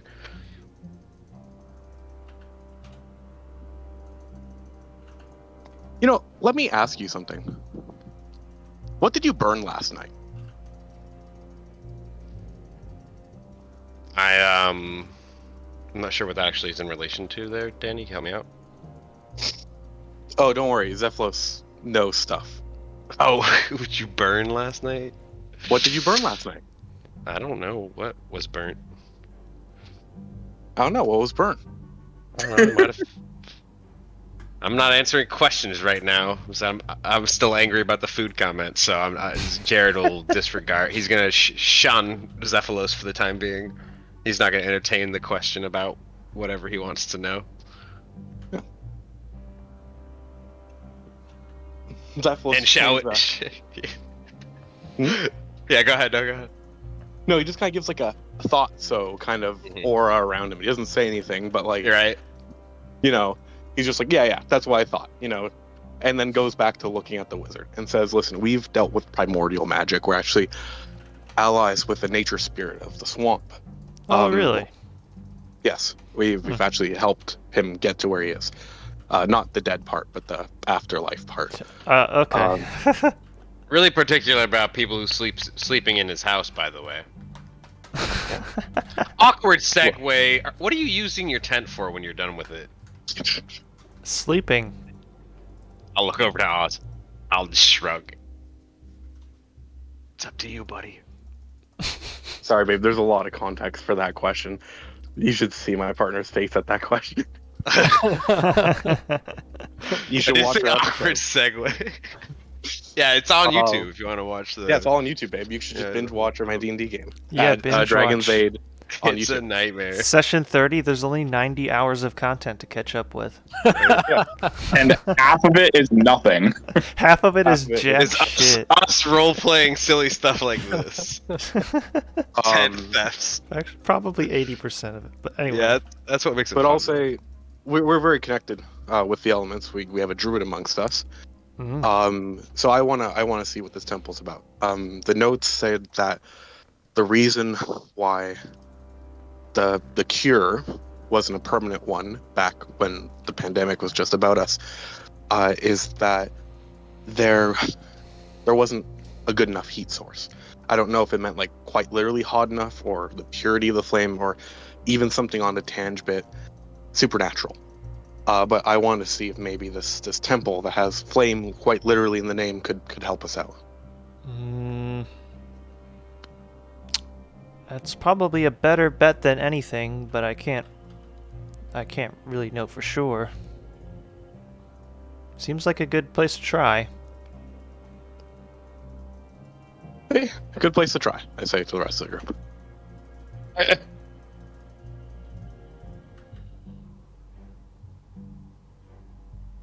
I'll look at Mr. Paddlehorn and I'll say, one more question, Mr. Paddlehorn. Would you I feel have? like we're two lawyers cross-examining the poor witness. Would you happen to have any supplemental kind of advice for us venturing in this area? This is all. We've been here a day, and we've interacted with essentially a plague and now a cursed shrine. You might know this area a little better. Also, hello. Hello. Well, just try to lay low. Getting noticed by someone that is mean or powerful, say the vampires, or if you were to visit Canifis, the locals there can be a little unwelcoming. Just try to keep your head down. point my finger again and I'll say, I know you heard what I said about the food. You watch what you say about the people, buddy. Takes all kinds of people to make a world. And I'll kind of do like a little neck twitch. He gives a slow nod. Turn around and I'll say, let's go find this cursed shrine for this wizard here. Good.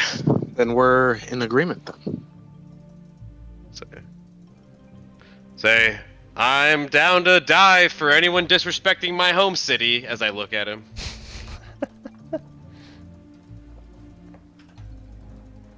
I've seen people die for less, so good on you. Oh, So have I. I've seen people die to ice knife. Too soon, GM. Too soon. It's been like 6 months. You head back to Mort'ton and have a look around the north side of the village, and you do indeed see a small, kind of inconspicuous trail that leads off to the north. And upon following it, I need to perform a posture check. Upon following it, it's about 10 minutes walk up that way until you can see a couple of ruins up ahead of some sort. And that will bring us to a new map here.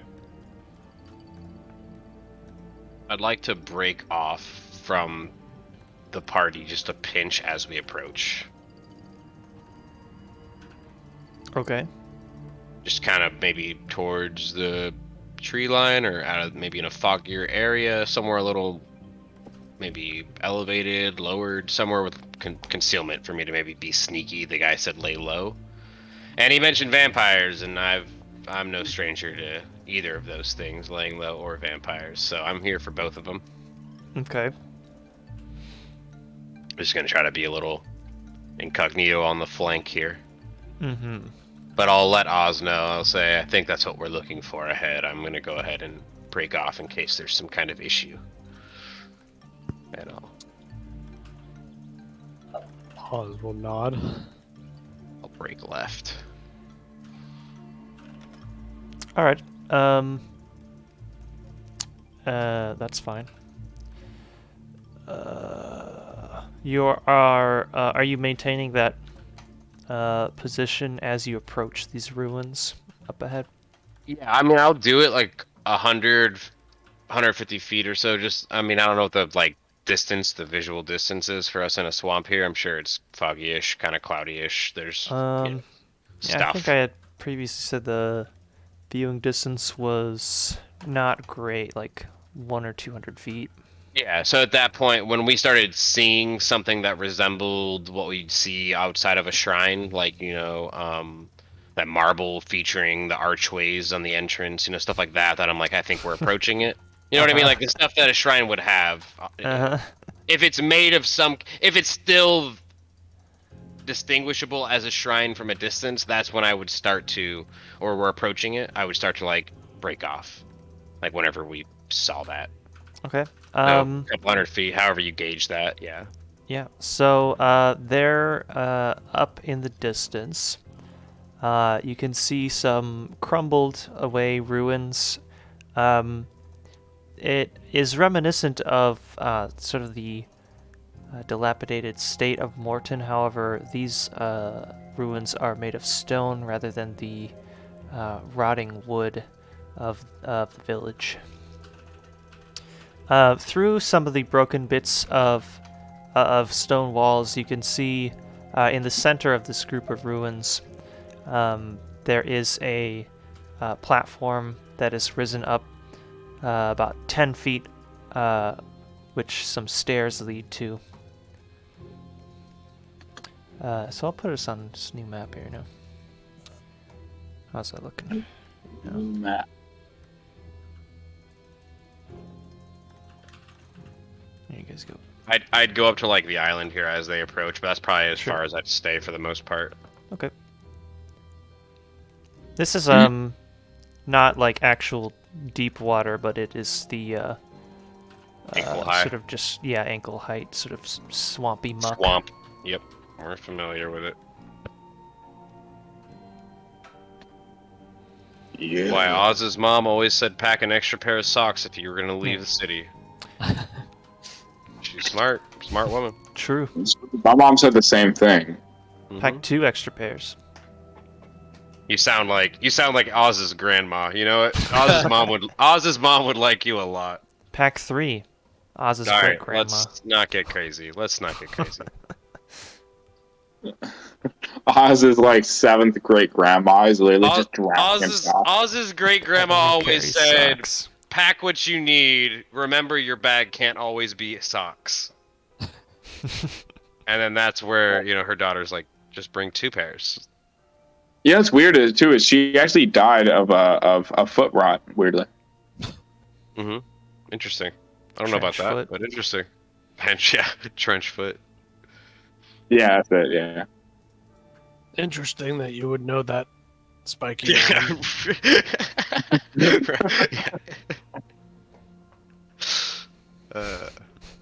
He just wanted to be part of the gang. Yeah, this is where I'll take my angle of approach, and I'll kind of I'll lay low in the muck, kind of on my knees and elbows,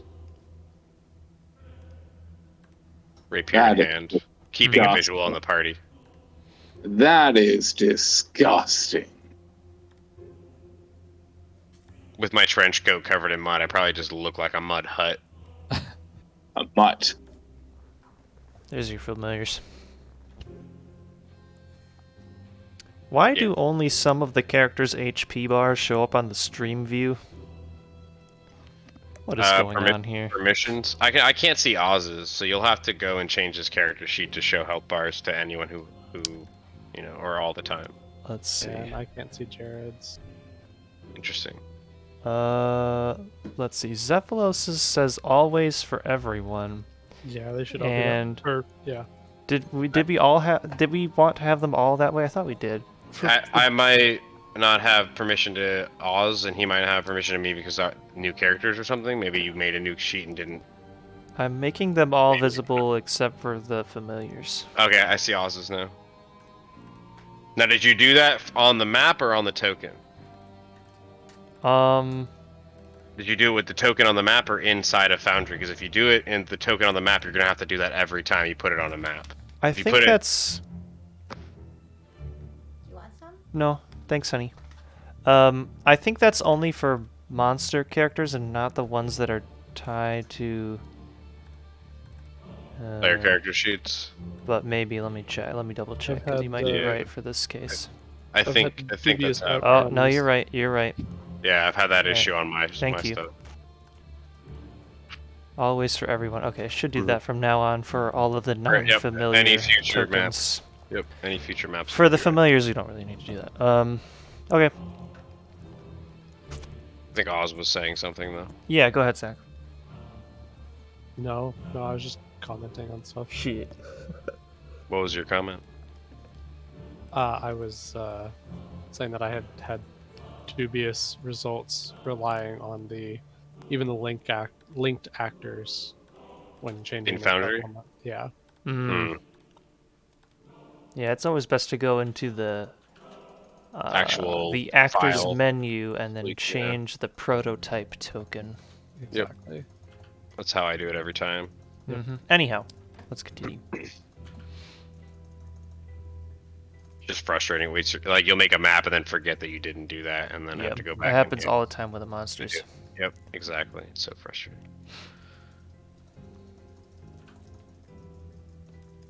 Oh, I can unpause this now.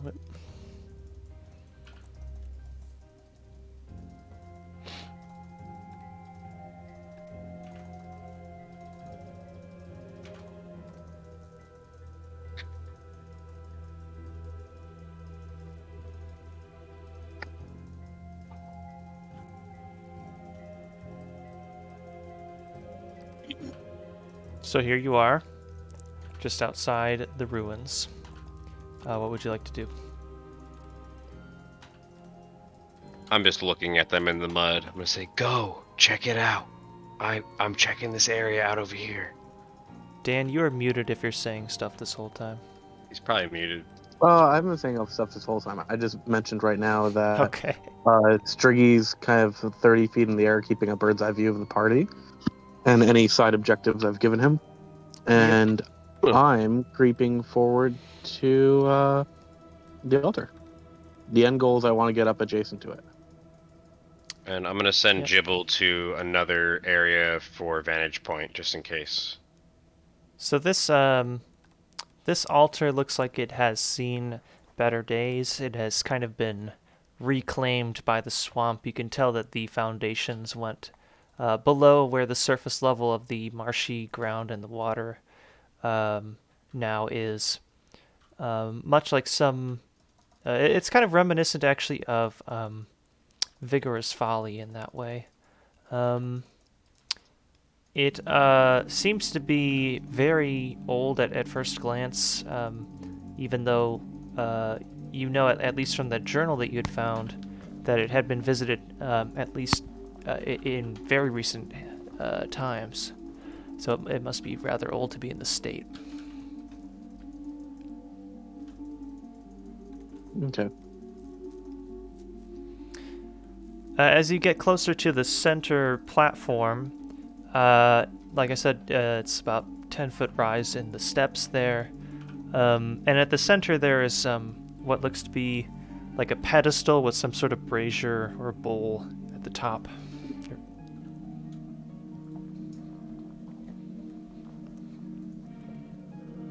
Okay.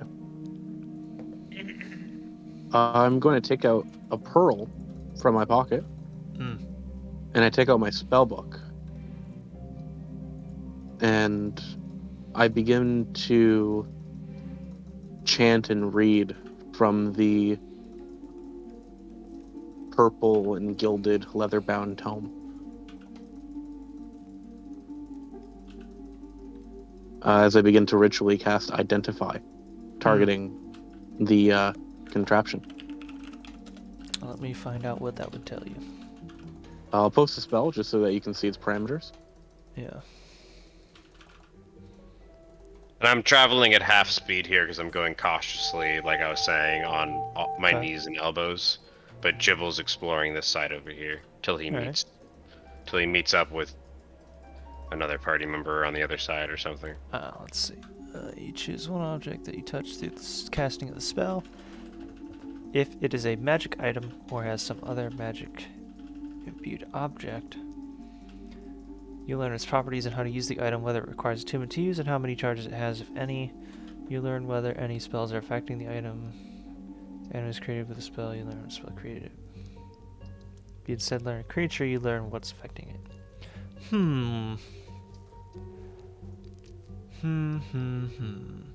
Does this count as a magic item?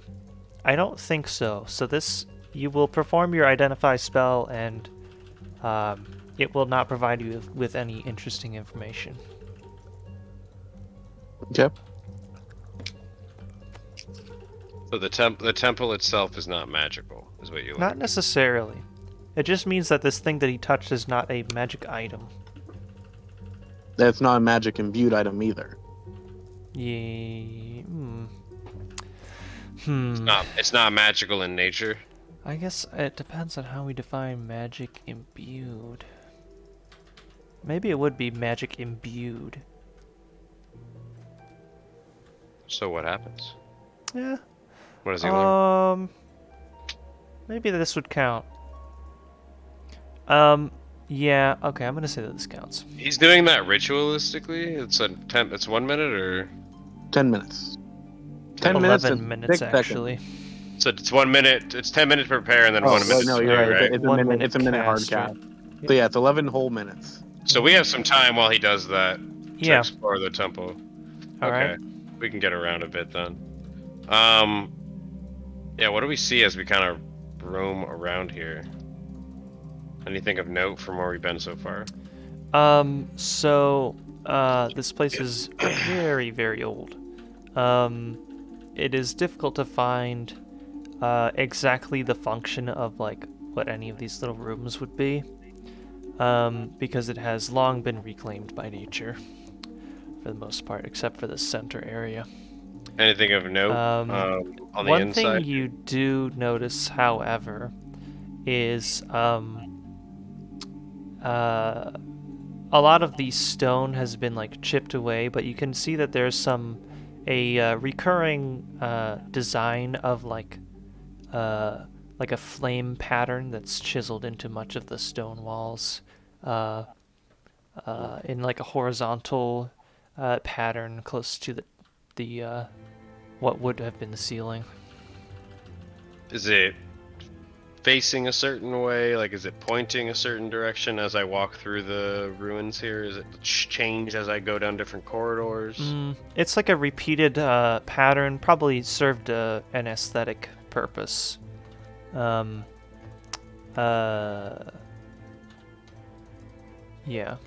I'll run my hand over it. The most of this carved pattern has seen quite a bit of wear, which appears to have occurred over time. Up high on these walls, it's not so much damage from the foliage and the water, but just from quite a lot of age.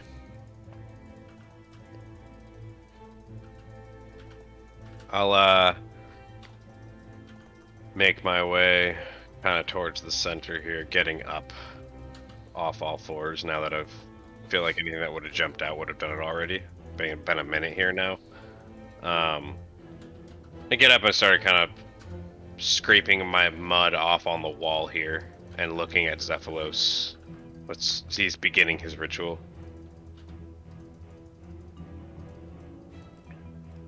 While he's doing that, I'm having explored most of the exterior. I'm going to take up posts where I currently am and keep my head on a swivel, listening, watching for any sort of strange magical reaction from the temple or this island itself, and then also keeping an eye out for anything approaching us. Jibble's gonna run back to me briefly, and then with a small parcel in its mouth, run back over to Oz and like crawl up up his back, the side of his leg onto his shoulder, with the parcel like in his mouth, like awaiting. Take it. It's like a small little bundle, cloth bundle with like, it feels like it's got like something weighted in it a little bit, like maybe rocks, kind of small rocks. It's hard to tell until you open it. I'll open it. It's just a bundle of nuts and dried fruits from his own, from his field ration. And in my own voice through Jibble, you should eat something. It's been all day. These nuts. Thanks. Jibble will stay on your shoulder. Nothing else until the ritual's done. I'm done with the RP if everyone's cool with RP. Yeah. I'll get the dust off, like all the dirt and stuff off of my coat and big stuff. That'll take me several minutes, I'm sure. Muck. Mm-hmm. If only you had prestidigitation. I do not. Get that done in 6 seconds. My patron sucks. True. Go to a swamp. Cool. Can I not be covered in mud? Nah. No. Thanks, Dad. Zephylos' spell is completed.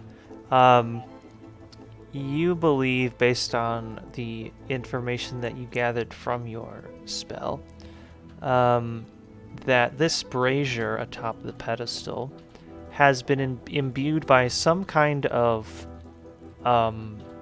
celestial ? Holy ? Elemental ? Magic. You believe that things that have been burned in here or heated with flames that burn from here can be imbued by some additional sort of effects. What exactly that can be, you're not sure, but you're certain that it does something potent. Well, we're looking for potency. That's kind of what we're looking for. So,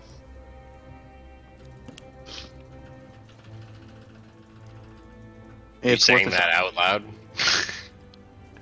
No. What I will say out loud. You also know that it would take at least a couple of minutes for this power to be transferred to the heated object.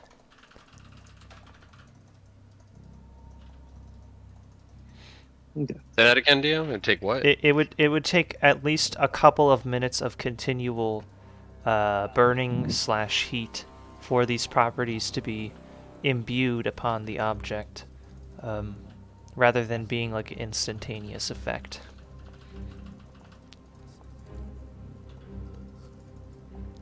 Yeah, what do you tell us, Cephalos? What information do you relay? This is probably the best lead we're going to get. If I could cook the serum over a flame from this brazier, it might be able to make a permanent cure. It's a bit of a stretch, but the actual effects are unclear, but it's definitely powerful divine and elemental magic. I'm relaying this information to Oz through Jibble. If I can't say anything to Dermo because I don't have a familiar, but I don't have a familiar for him, but I'll be essentially repeating it through my mind as I hear it in my own voice through Jibble, so we can hear all the info. And I'll ask Cephalos also through Jibble as I reply. I'll ask in my own voice. It might be confusing for Oz as he hears my voice replying to itself. But, over time he might become more adjusted to it. But I'll ask Cephalos, and what do you need to prepare this thing? And I'll point at the altar.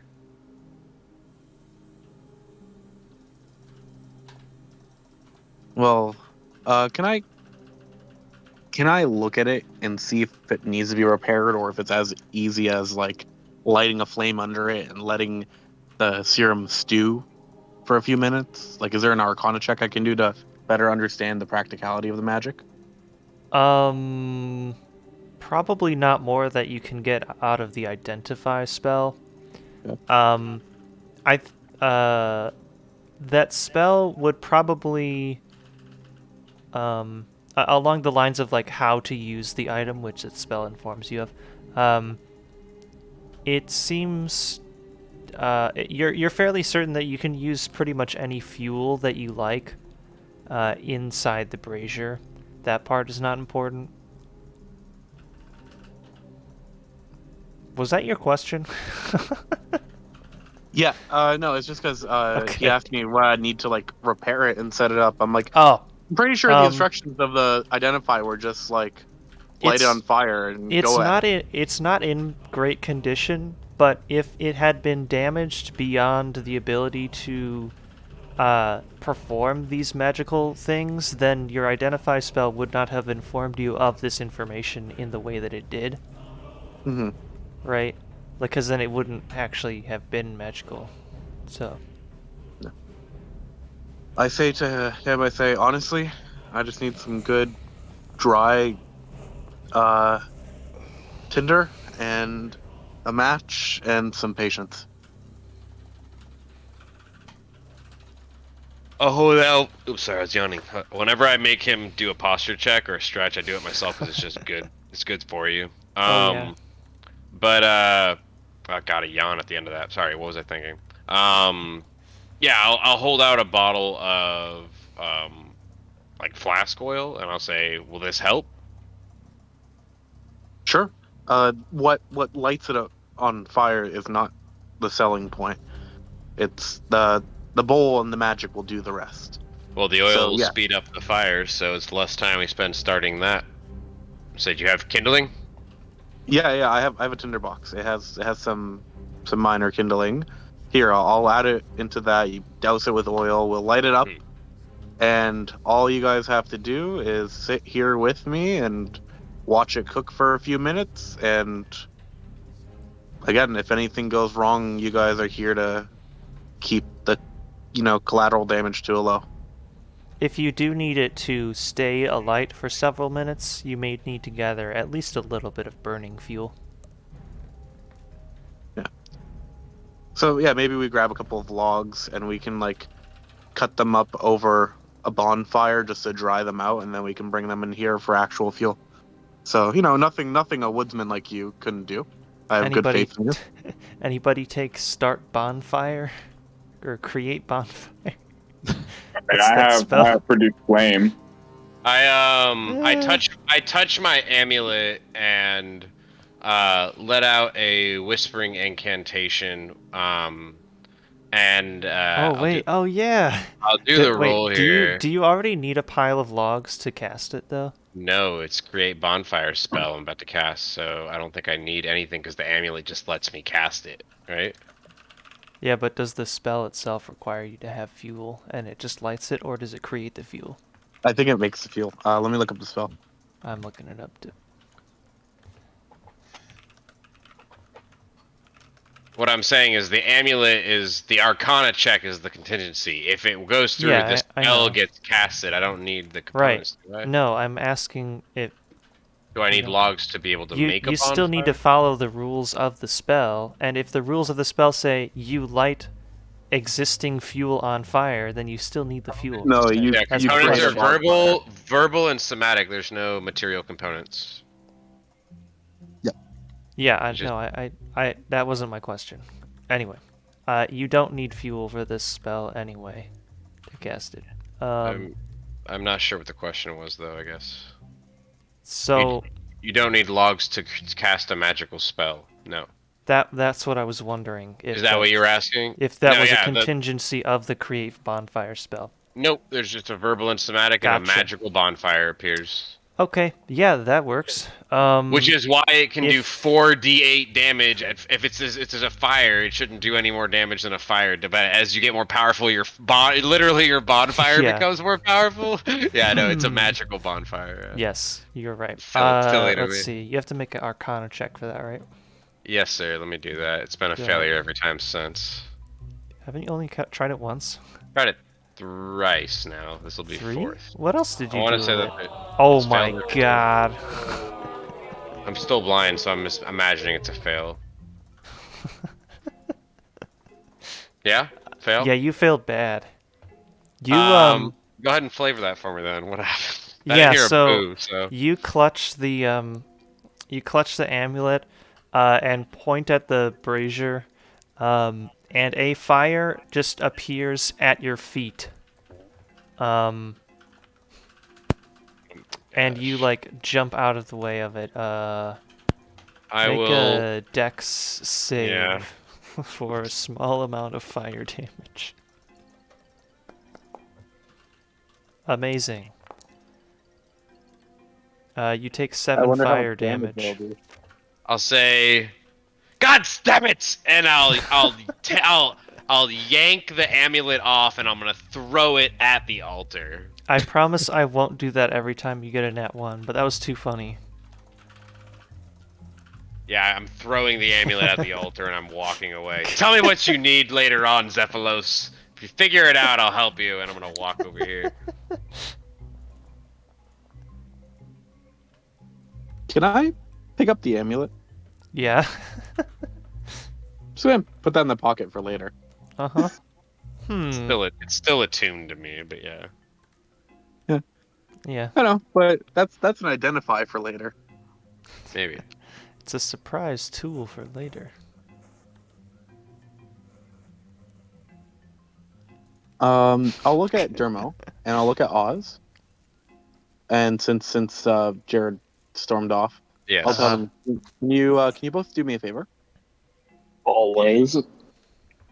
I'm gonna try the ritual one more time. Can you guys go and try to collect firewood and again try to keep it off the ground, keep it dry, but it can be burned for a prolonged time? As one would do with firewood. Yeah, just instructing the ranger not to get his firewood wet. Is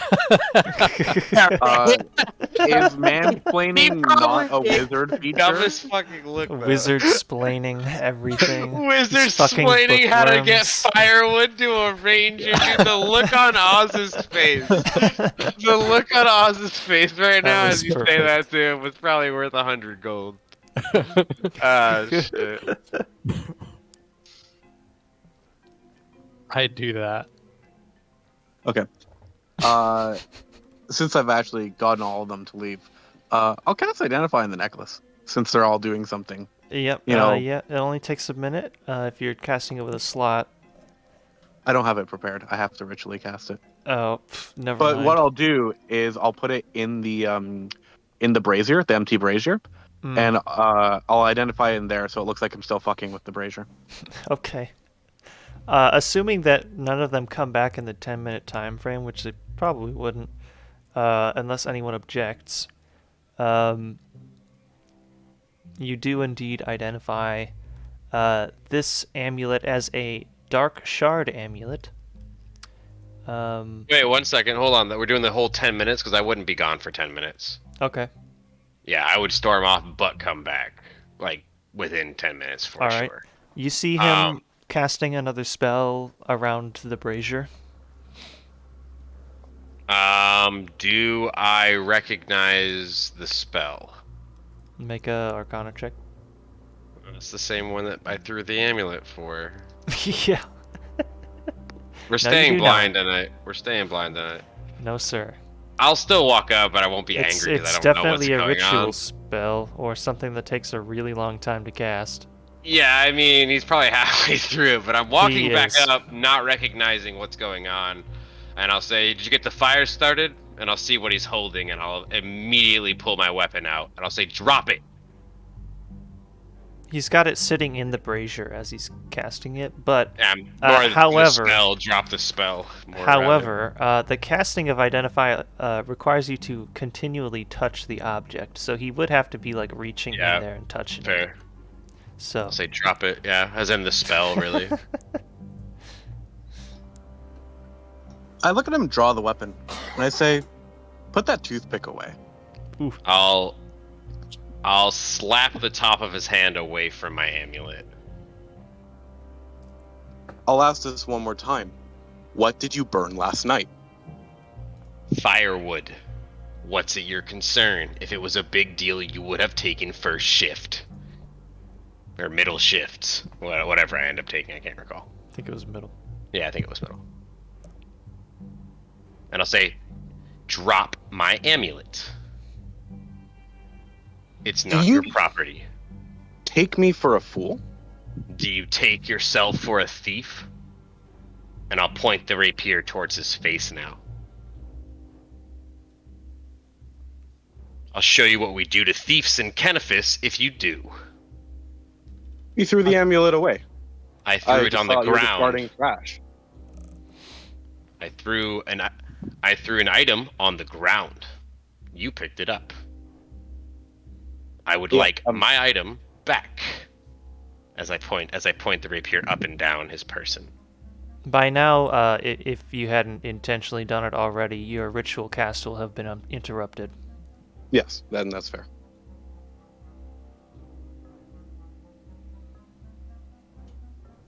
Put the weapon away, or we will have a problem. We already have a problem. Put the amulet down, or it won't get worse. Put the weapon away. Jibble will jump off your back, Oz, and start running right over. Like, no word, nothing. At this point, I'm now in the courtyard with my bow drawn as well. Say, Oz, he took my amulet and he's refusing to give it back. I don't know why. I look at Oz and I say, I don't know. You haven't done anything. I have no problems with you. But his familiar and his activity recently has been suspicious. Love it. Out of character, I'm loving this so much, though, that he's calling anyone suspicious. It's so good. It's so good. And what does that have to do with his amulet? Oh, no. But he tossed it away, walked away from it. I started examining it, and all of a sudden he's defensive and drawing a weapon on me without even asking me. I asked for it back, and you didn't give it back, which drew the issue. Oh, no. He's very defensive, and all this behavior makes me want to identify it more.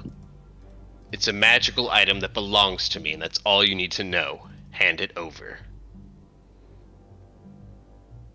And I'm saying, put the weapon down. Not until the amulet is back in my hands. Gibbles at your feet, Zephylos. That seems like a fair request to me. Do you want to escalate or de-escalate the situation?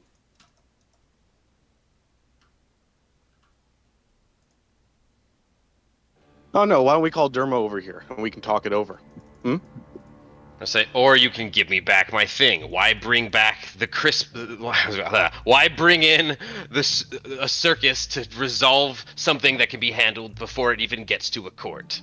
Give me the amulet, and I'm gonna put the rapier onto your chest. I draw Wolfbane. So you're dropping the amulet? I have 2 hands. Huh. That's weird.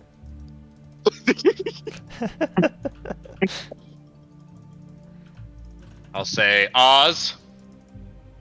Yeah. Knock an arrow.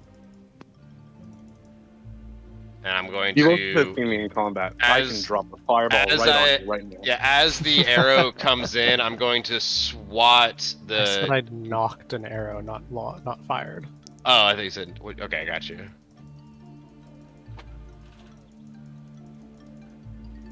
Does Dermo find any cool things in this bush over here? Yeah, right? You find a really cool looking rock. It's How big is the it's rock? like almost a perfect sphere. Oh, I'm putting that in my pocket. Perfect sphere? What kind of rock, though? Sandstone. I don't know. That's what? Out of place. in a swamp, dude? You found a I don't perfectly fucking sphere know. I piece don't- of sandstone in a swamp? Pocket that. That's something. I'm an engineer. I'm not a geologist. Fair. I think in my pocket. Do I find any herbs over here or anything? No, but you found Mushroom. some leaves. That's not useful. Those aren't No. herbs. Leaves, No. herbs Okay. are just leaves, though. That's Tree leaves, That's what I they mean. are, though. Yeah. Back to the high tension. I will. I'll say, give me the amulet back, and I might tell you some things about it. If you don't, I can't guarantee you'll learn anything, as you may not leave here. I don't see the issue with having a discussion without weapons drawn once personal property is returned. Which is what I'm coercing here. But Zephylos still holds my magical amulet. I'll give it back when Dermo's here. Yeah, well, I guess we're just in a standoff. Dermo is forging rocks. That's fine.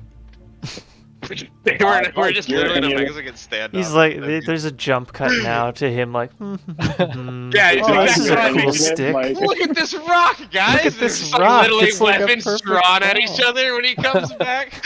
Like, so good. Like, fucking... It'll be like that scene from Community, you know? Yeah, right. Everybody's fighting. Yeah. So Come back, the whole apartment's on fire. Yeah. I would get whatever he asked for, the firewood and stuff, Yep. and I would keep it dry And and the cool obviously rock. the rocks and stuff, and then I'll start walking it over. Mhm. And as soon as probably I hit here, You get And also, here, this is you see 100% Oz the scene has community. his bow drawn with an arrow nocked pointed at Yeah. Zephylos. Jared's got his rapier up against Zephylos' chest. Zephylos holding Jared's amulet and Wolfbane. And all you hear Jared say, essentially, as you turn this corner, is, first you needed firewood for this ritual. Now you need my amulet. Return it. I never said there was a correlation. Then give it back. We're here for one thing.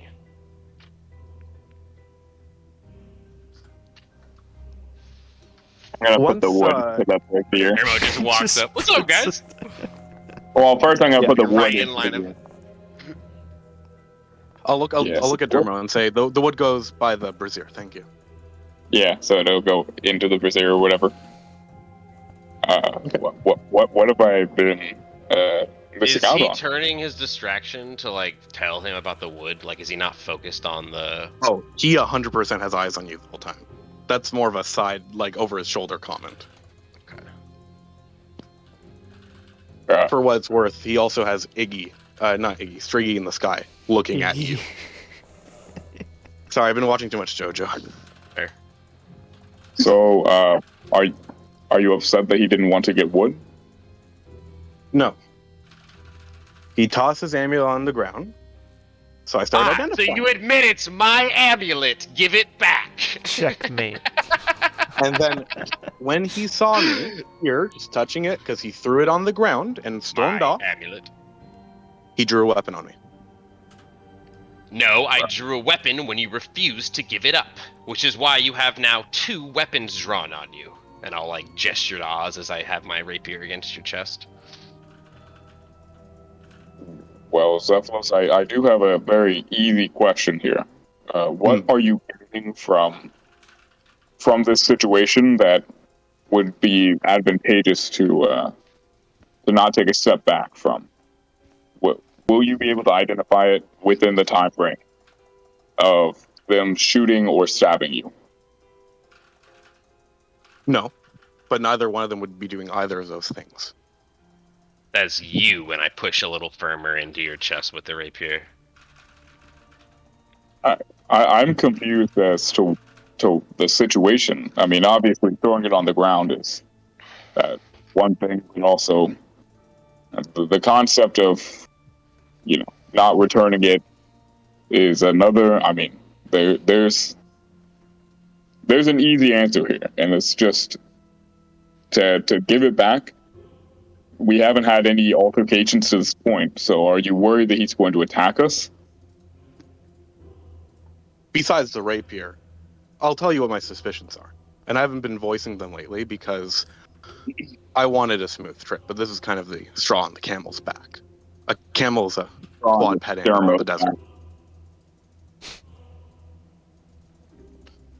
The first suspicion I didn't like is the familiar has been messing with me, and he's been very dismissive of it, but I know how familiars work. I'll reach for the amulet as he's saying this, like rapier in one hand, reaching with the other for the amulet, like a child out of reach. I hold it away as I'm like explaining. Flailing with my hand, like out of reach, like not trying to lose the grip on the rapier, like the angle I have on his chest, like also trying to grab the amulet. I digress. Go ahead. Yeah. No, 100%.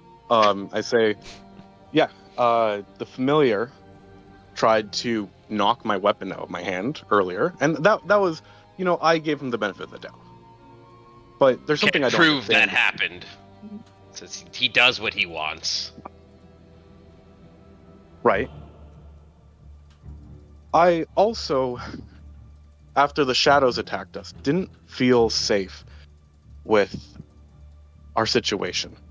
So I had Striggy, secretly take watches outside of my own. And last night, after doing some mild journal entries, he was burning something away, and I couldn't get a good look at it. So it was a page of dicks I didn't like in my journal, and I'll open up my book, and it'll be just like the dick doodle page that I mentioned. And it'll be, I didn't like it, so I tore it out and threw it out. There, was that important? Can I have my amulet back, or are we gonna have to draw blood? And in addition, I'll let out a big sigh, as if there's more. There's more. There's a list. I don't just do this because it's fun. Here, you know what? I'll give it back. I just want you bare palmed to touch this coin. I won't. I'll put the amulet on and I'll walk towards Oz. No, I'm not giving the amulet back. Well, I'll agree and then take the amulet and walk away. Like as soon, I'll literally agree to do everything until you give me the amulet back, and then I'll like disagree and walk away. The first step in this transaction is me handing you a coin. Okay. Well, I'm not agreeing to the coin. Okay. Zephylos, what do you think you're going to prove here with this stunt? Either he is as you expect him to be, and now you're turning him against you even more so, or you're accusing an innocent man of something that is not going to do any favors.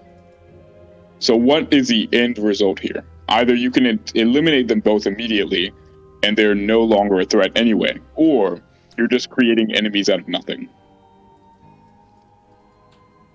No, you see, here's the thing, though. Your friend It here hasn't seems been- awful smart. I have 16 wisdom.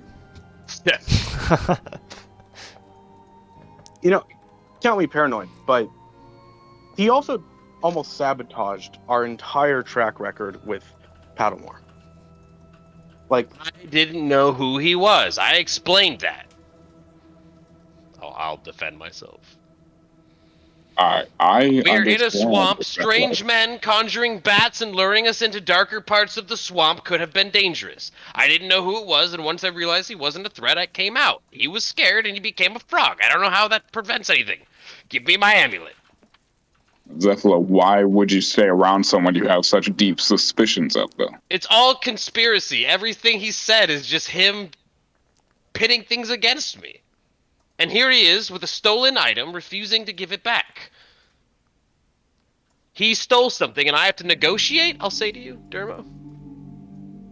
Let's not jump to theft when you did discard it. I can at least see both sides, but I do understand the situation is not beneficial on either side. Murder is not obviously the answer, but neither is creating a unnecessary argument. It is I didn't non-beneficial. discard it to begin with. I threw it on the ground. It's still very much my item, and I'll I don't know. Sure. If there's like a way to show attunement to something. That I'm sure. I mean, that is debatable, but that doesn't get to the point. The point here is that no one is leaving this situation happy, no matter what outcome happens. So let's just go with the easiest outcome. Just give me my stuff back, and nobody gets hurt.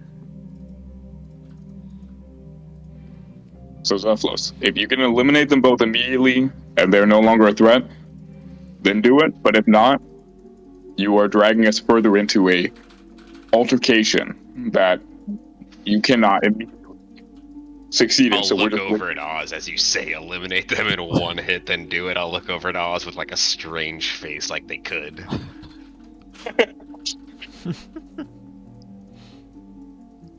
I don't want to Sorry, waste give me 1 resources. second. I need a charger because I have to go into the basement, but my phone's No dead. worries. Sure. You need a charger to do the Kamehameha, you know. Wizard be like, hang on, I gotta plug in my wand. You want to take a 5? You want to take a 5 minute here? Because Shab's guts are busted.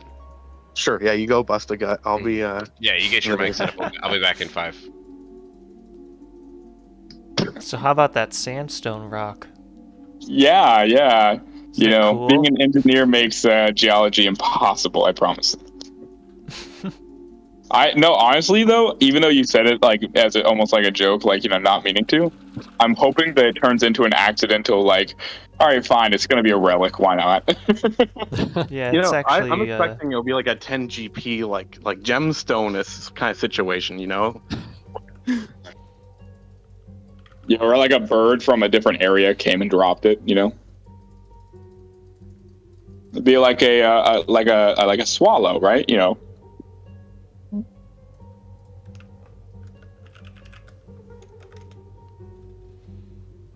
Okay, my phone's charging now. Congrats. I might What kind of sound a charge? little far away, 'cause it's Ah, not where I'm see, sitting. sandstone is a very common mineral that can be found all over the world. Yeah, that doesn't mean like everywhere That in means all in parts of the world. swamps. In every location on Earth, you can find sandstone. Everywhere at In your all house times. And right on now. Gillinor. All right, guys, I need your help. At the start of a battle, should I gain 1 counter? 1 precise, or if my armor is lower than 1, gain 10 armor. What the heck is that? What game? Don't worry about it. Just give Playing me a good answer. Minecraft?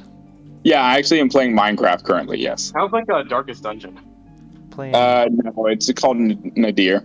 playing Battle Cats? Dude, battle cats can suck a dick. It was fun when I was in high school. Yeah, it was fun before they started trying to make every single thing like so monetized that you have to physically pay money to get any progress.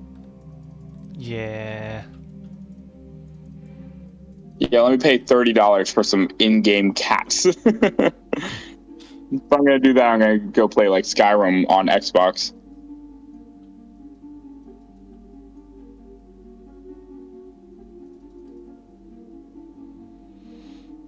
That is I think I like the one that gives me armor consistently though, because that means if I ever lose armor, I gain armor for free.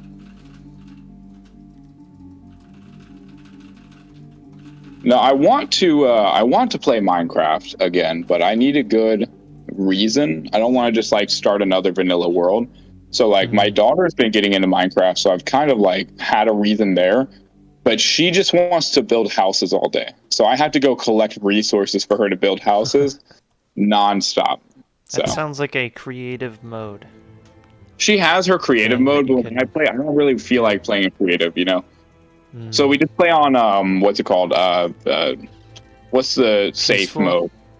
Peaceful. Yeah, we play on peaceful, so I can go and like actually gather resources and like play the game as much as I can, and then she can. What, you don't want your very young daughter to get randomly exploded and then freak out about it and cry? You know, you're jumping to conclusions. I do want that. I do want her to get exploded by creepers.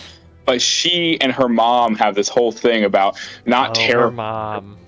Terrible, isn't it? I remember when I was 4 years old and I got blown up by creepers, you know? Yeah. Back in my day, we had to walk 12 blocks to school. Back in my day, I got myself killed like 2 times by the blue wizards at the Wizard's Tower because I didn't want to take off my mithril.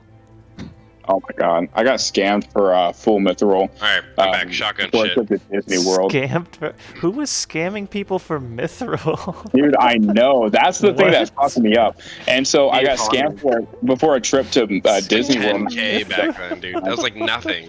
That's like no, yeah. You gotta respect that hustle though. Even that guy in was like out here. even in like 07, like mithril Yeah, was no, like it was not worth 10K anything at for all. a set? Yeah, what kite Hey, shield let's set? It was Like like 10K. 15 or it was like 15 or 20K. For Yeah, mithril maybe back then. 15. You Yeah. to 100 people. You Addy scam was 100 30. people, that's a lot of money. Addy was My, 30, Rune was 200. But how long does it take to scam 100 people? That's what I'm saying, like, guy guy showed up, he was like, Rune Market's cornered. Alright. Addy Market, cornered. Alright. You know what? I'm gonna take this myth market to the next level. And he just started scamming noobs for like pennies, nothing. Like literally just not even the time that's worth the trade. My buddy. And here's the thing, man, it was worth it back then. Like 20K back then could have bought you like an NID herb. It could buy I could you. have bought you mithril. 90 herb. It didn't get you 90 herb. I spent 200 mil on 90 herb when it released. My No, buddy not around 90, that time also and fell for the Not the number mithril 90 scam. and unID'd. So unID, you know, Oh, the before they. unids? Yeah, Yeah, unids. yeah. I made a fortune on unids. Yeah, you could just screw people over if they didn't know how to fill up their inventory. Well, it was easy because a lot of noobs just didn't want to have stacks and stacks of unidentified herbs. There was no GE, and like, if you didn't have the herb level, you just didn't have the herbs you needed to do herb lore. So like, when I first started playing RuneScape, at least, like my mindset was like, I only need the stuff I was like 10 years old. You know what I mean? Like I only need the stuff I'm gonna need for leveling. I'll worry about the other stuff at a higher level. And I was like, I don't want this other stuff cluttering my bank up because that was a huge issue too. I think I had like 200 bank space as a member, even like 250 maybe. I don't remember. It wasn't a lot, maybe more. Yeah. But it fills up quick. You guys know you play.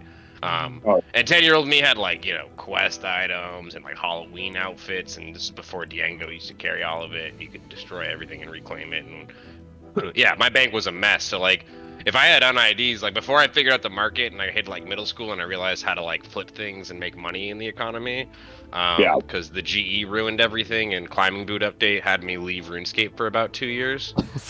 Climbing boot update. Yeah, man, dude. Like I had spent like that whole summer. Leftover climbing boot update. Well, I had spent that. No, it made a I big spent that difference. whole summer flipping, learning to flip, making money, building, you know, getting like geared and leveled and doing stuff. Yeah. And then Mod Mark's clan pretty much got the insight that something was happening to climbing boots. They didn't say what. They just got, something big is happening. And Mod Mark had dropped that information to his clan. This was back in like 05, like in the clan chat, and word got out, and a lot of those higher ups in that clan, had 10,000 climbing boots. And like they went from 12 GP to 75k, and with a 45k alk value. So even if they didn't sell, these guys were just alking all their boots for the next weeks. And I saw them in the I knew exactly who they were. I saw 3 of them that I knew for a fact knew ahead, because I saw them making runs up and down Birth the whole time before. Like, why else would you need? This was like, you know what I mean? Like, you get what I'm saying? How sketchy that is.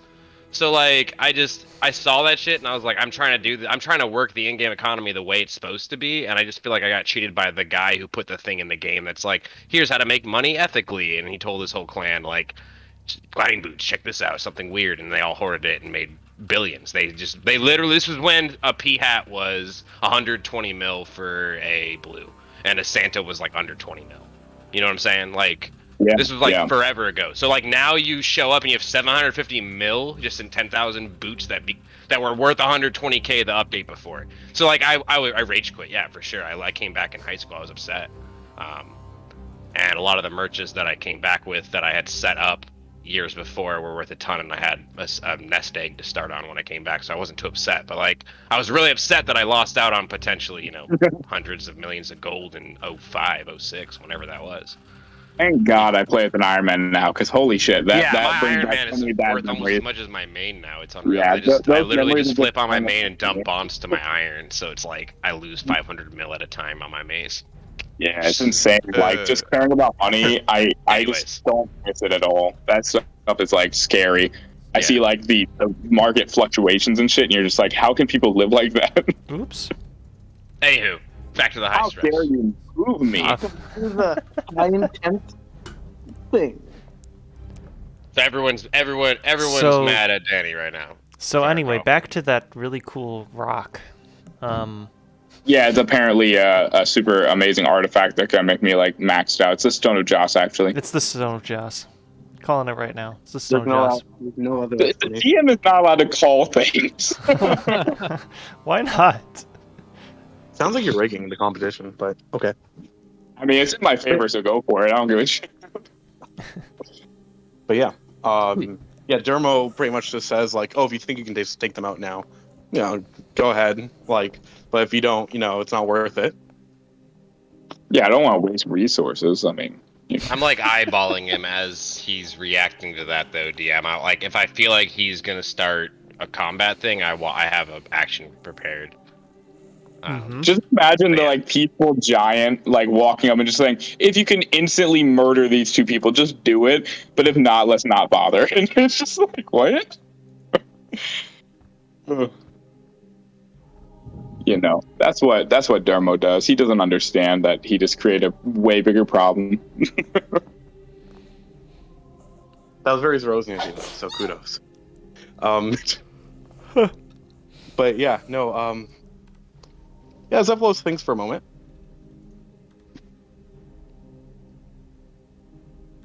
But he says,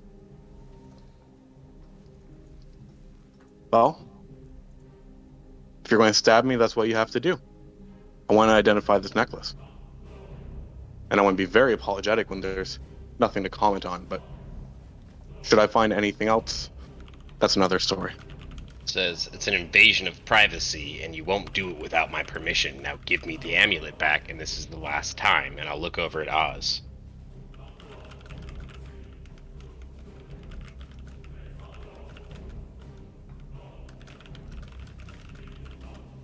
I don't see how any of this is worth the trouble. I agree. You're making a mountain out of a molehill. You have a stolen item because you're not giving it back when told by multiple people. And your friend here is opting to violence, which usually I'm in favor of. But over something so silly. No, I don't mean it that way. I'm just saying I was meaning it like never mind. I want to hear how he means it on an out of character level. Out of character or in character? No, I want to hear what he means in character because he's like, "Oh, I didn't mean it like that," and I'm thinking, "Oh no, how did he mean it?"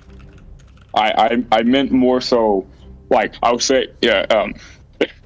If you aren't able to murder them instantly, which obviously you can't, then you shouldn't do it. Like it wasn't saying that you could. It was pointing out a fallacy that since you can't instantly kill them, that you won't benefit from the situation because therefore you will have to.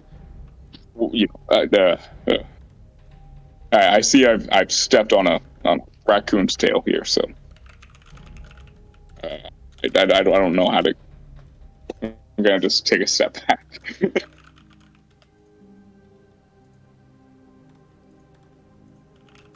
All I ask, Dermo, is that if you won't join me on this, stay out of it. And I look at the other two and I say, I do not know fear. I can take you both on. So give me as many last chances as you want. And as he says that, I reach into my pocket and pull out a small piece of like what looks like wax, maybe gum. And I say, "Let's play." I'm assuming this is going to be combat, so Dermo will turn into wild shape. DM, you got my DM? Oh yeah, I got your DM. DM got a DM. DM's nuts. That's the second time today you said something like that. Zephylos, I swear to God, if we have to kill these guys, I'm going to be very, very upset with you. Kill? No. Fire? Maybe. Didn't you guys want to bring back the Graos? Perfect segue. Yeah, I mean, all right, y'all. It very well could be. Y'all better roll. Not how I thought. I will say it's the first time I've had party-on-party combat, so it's fun. And I just want to say, all the emotions are in character, by the way. I know that usually. Yeah, can we get a quick party check right here? Everybody's cool. Yeah, no, this is great. Like I think that I didn't think that anyone had a problem with this. But I wasn't expecting this tonight, but like there was a clear breach of disrespect. Let's just go ahead out of character and address what's going on, and that way we can get into it and like understand where we're at, right? Can I get everybody's initiatives, please? I thought I rolled it. I apologize. Can I get Jibble as well if he's on here? He's on. I have to get my computer from upstairs. I'll be a second. Do you want me to roll it? No worries. But like this. It's not that he's curious as to what the item is, it's that he is breaching my personal space by withholding a magical item I'm attuned to from me. You know what I mean? And now it's become a thing I don't want him to know, is pretty much what he feels. But yeah, that's... Jared feels like this absolute breach of disrespect, and obviously I love the list of grievances. You came out like Martin Luther and nailed on the door here. That like your list, you're like 101. Your 95, your 95 thesis or whatever it was. You know what I mean? It's like everything I hate about Jared. You know what I mean? Like I just here's what it boils down to. And I also love that everything. I was like, it's conspiracy. Just like, no, we agreed. You know, but I explained it. You know, like everything I had a reason, right? Like it all kind of had it in the context. I mean, like we all did agree. Like a lot of the stuff I did, kind of, you saw what I was getting at, and I wasn't trying to be. But yeah, the way you pull them out in a list, it really made us feel malicious. And at that point, it was like, all right. So what this all boils down to on Zephylos' side, you know, he can give as many excuses as he wants. Ultimately, this is his flaw. He'll do anything for knowledge, and now he's curious. Interesting. Yeah, vibe check though. That DM asked for a vibe check. I'm ready for it. You know. Yeah. If my character dies, I won't take it the wrong way or whatever. Like this is all in character actions. I have no hard feelings out of character. It's just a role playing game, you know. Absolutely. DM Jibble would have been at Zephylos' feet if you recall. Okay. And Striggy. Where's Striggy at? In the air, 20-ish feet above the group. Since I said it before combat was initiated, would I be able to start combat in wild shape? Here's the thing. So Jared just initiated this combat with a spell that requires a vocal and a somatic and a material component. How do we start now? Well, so that was the thing. The second I saw him like reaching into his pocket and like doing something like obviously like that was kind of like when it quieted down, I was like, okay, can I turn into my wild shape? Because it's like I kind of knew that's the point. So it's kind of like that quick draw. So it depends on if you want to consider how it was like Dermo's like, all right, well, this is what's happening, and he was reacting to that. Yeah. Not trying to interact. The thing is though that like everyone was like ready for combat, right? So I don't think anyone really gets the upper hand here. That's fair. No, I don't think there's any surprise. I don't think there's anybody that goes first. I think we just have to roll straight initiative here. Then I agree. That feels fair. All right, so I'm gonna uncast your spell here, Jared. In that case. Yeah, I'm asking mainly about wild shape just in case I take damage, because then obviously wild shape will eat some of the damage first. Okay, I got you. Oh, quick question, Zephylos, did you cast our mage armor this morning like you normally do?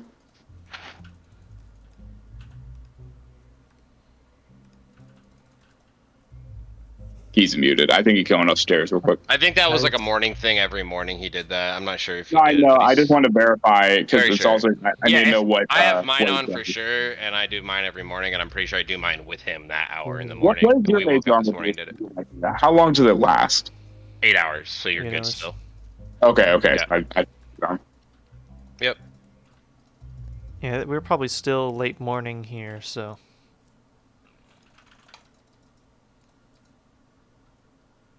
Because you guys slept. You met in Mort'ton. So let me re-ask the question in a better way. You around for like an hour there. You went over to Cyrix. You went back. That's like another hour. You went here. That's less than an hour. Yeah. So my main thing with the wild shape isn't to do an attack. It's more so for defense. Mm-hmm. So I wouldn't be in wild shape unless like I cast it. It just depends on the requirements, I guess, to cast. You know what I mean? So like, 'cause I just want to be in wild shape in case we're doing something. Like I don't know if like if that's an instantaneous or if it's a time related thing. Like it's an action, so I'm assuming it takes time. Yeah, that's the flavor understanding behind it. Right. So yeah, I mean, again, in this scenario where we had everyone, it does say instantaneous. That's one of my main questions about it. So, so the thing, everyone here was ready for combat. No one has. I'm not asking about like for attacks. I'm asking for defense, like being in the shape when I take a hit per se. Because there's, let's say, 2 people that go before me. If I'm not in wild shape, I take 2 hits and then I go into wild shape. Then obviously that damages on my main health, not my wild shape health. Yeah, of course. Right. So that's why I'm asking specifically about that, is to be ahead of that in a way. Like, would wild shape enact before taking a hit, or is it on my turn I would wild shape? You wild shape when you use the action to wild shape. Yeah, that's what I'm asking, because before combat was initiated is when I asked about going into wild shape. So would it have enacted before my turn, or would it be not until my turn that it would actually go off? Because then it would also eat my action going into wild shape.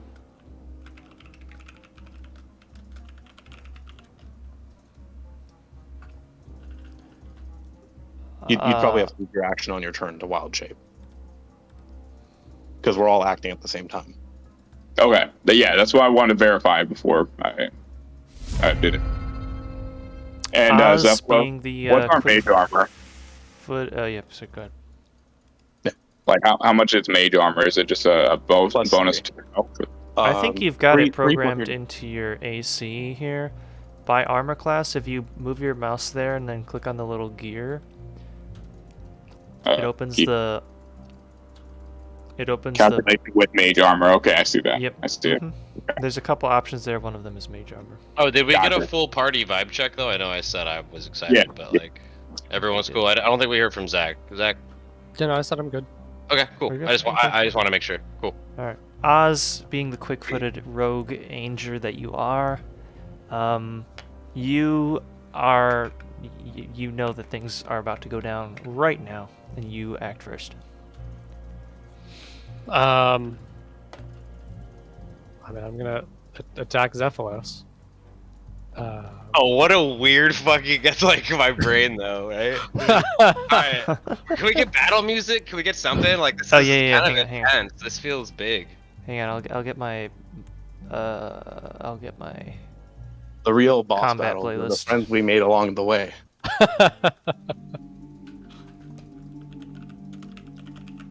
Hang on. I'll link you guys to it, and then I'll play it in the stream. Just a sec. I don't usually switch... I'm not switching to the combat playlist every time that we do a thing right now, because it's annoying. I don't even know... I have a couple of, like, non-ordinary ones, but there's literally, like, 50 tracks in my regular combat music playlist, so whatever.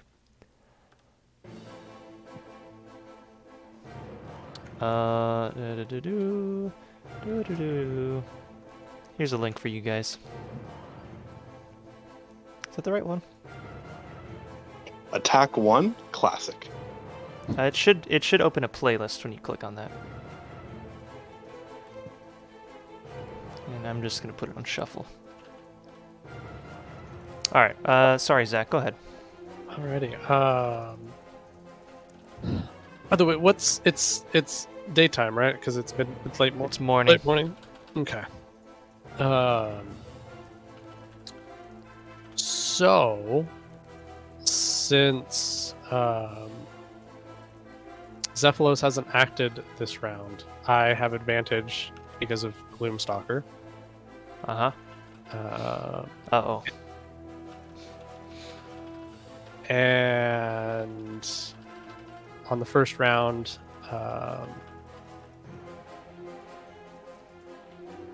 shit.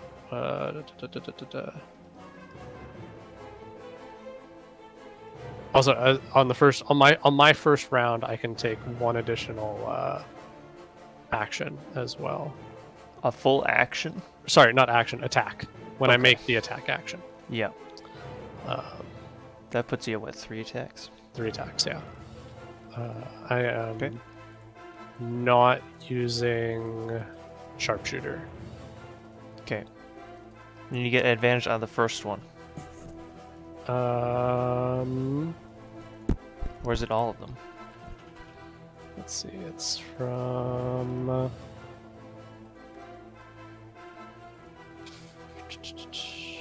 Where'd it go? At the start of your first turn of each combat, your walking speed increases by 10 feet. If you take the attack action, you deal an additional attack. If the attack hits, it does an extra d8 damage.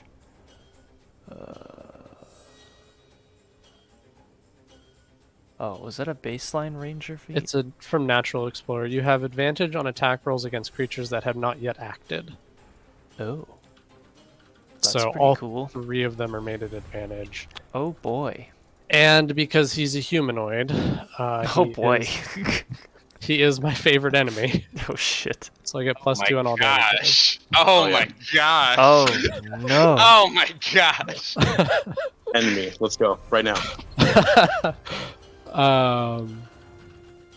Isn't there a nemesis feature on Foundry? You can right click a token and put a nemesis feature. What does that mean? I don't know. It puts a border on them or something. It's cool. I don't know. I've never used it before, but this would be a perfect time for it, right?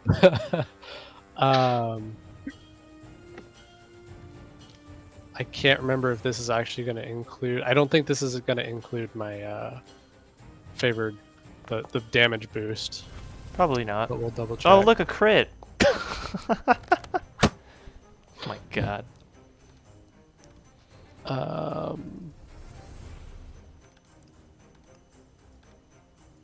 Nice. So that's 4 damage from my deck. So yeah, that didn't include the... So this does not include the damage from favored enemy. So we're going to add an additional 2 for every attack that hits. Okay, that's 15 damage, Dan. Okay, noted. That's gonna miss. Okay. Now here's the fun thing. Mm-hmm. Not that matters for the second one, but against the first one, I cast shield against it. It's still going to hit me, but now I've acted for the rest of the turn. It's not yet acted. Oh, wait a minute. Does a reaction count as an action? Does that count? Oh shit. I'm probably going to do it anyways for the rest of the attacks because I'm going last. So regardless of the rule, but Yeah, you'll have it up for the whole round. Smart.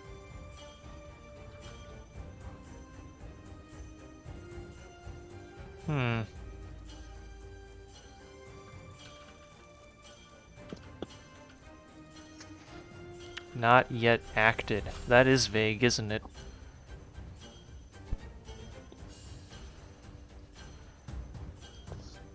Right?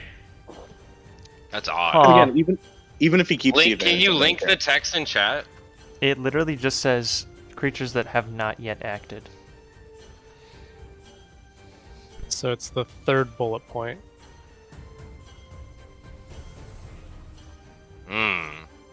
So the second attack would... The shield is what you're saying for the second attack? He wouldn't Well, get it's on a advantage? hit, so it'd be on the critical. Right, so you'd react to that, which would trigger it. You'd have an action in the round, I would say. The second one, you wouldn't get advantage, no? That puts you in play as soon as you react. You're in, not in, like, you know what I mean? No, DM? It's the I word guess. Yeah, I don't know if like the intention is for it to be like they have taken a turn or if they have done anything at all, including reaction. Well, hear me out. What is the thing he's doing? What is it labeled as? It's a reaction. The react. It's acting. He's acting. It's reacting. He's reacting. It's enacted. I would say you don't get advantage on it. That's how I would run it as a DM person. Yeah. It puts him in play is my argument. I think if it was meant to be their turn, they would have said that. Even though it's kind of a really gray area, that's the call I'm going to make right now. That seems how interestingly, that actually will cause your third attack to miss. Because the first roll was a 7. Okay. That sucks. That seems fair. Also, I can't move the turn order off of the bottom right screen on the stream for some reason. That's annoying. Does Oh. I meant to ask this before that. Does the damage No, but I can from reorder the... favorite enemy get doubled on a crit? Nope. Okay. It's not a die. Smart. Right. Yeah. Okay. It's hard going back and forth between Pathfinder and 5e because they handle Yeah, it I get differently. Yep. It doubles everything, doesn't it? In Pathfinder, it doubles everything except like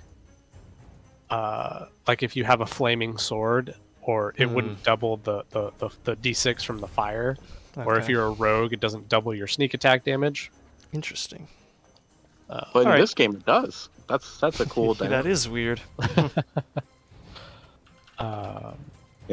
The easy way of remembering Actually, it is double in dice. Pathfinder. So yeah, so that's a total of 15 then. And I think I'm going to... Oh. Yeah, no, never mind. That's it.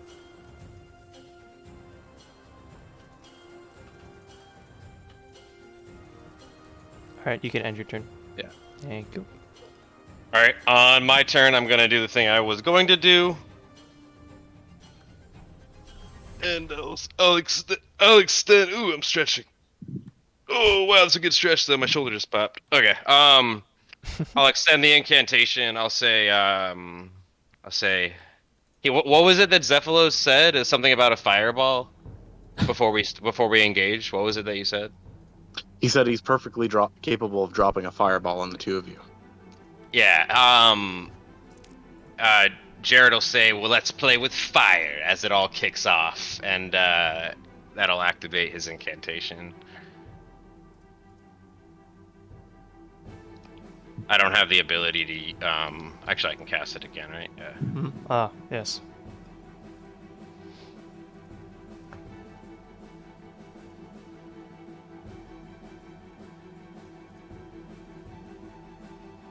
You got me, Dan. Yeah. Okay. Oh, here. He disappears. Do I recognize invisibility? Arcana check.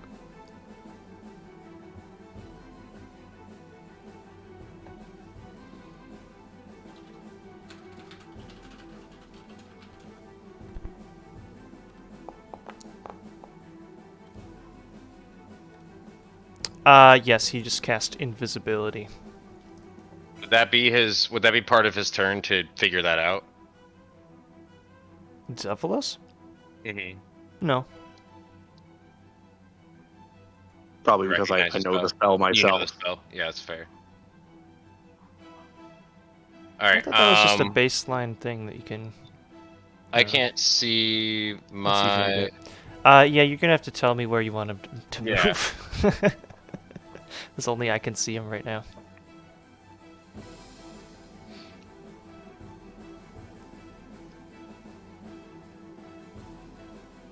I'm sending it.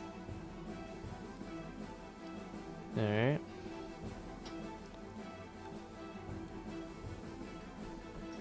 I can see. Boom.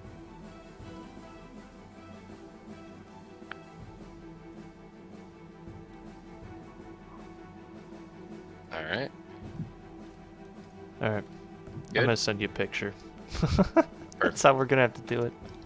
No worries. And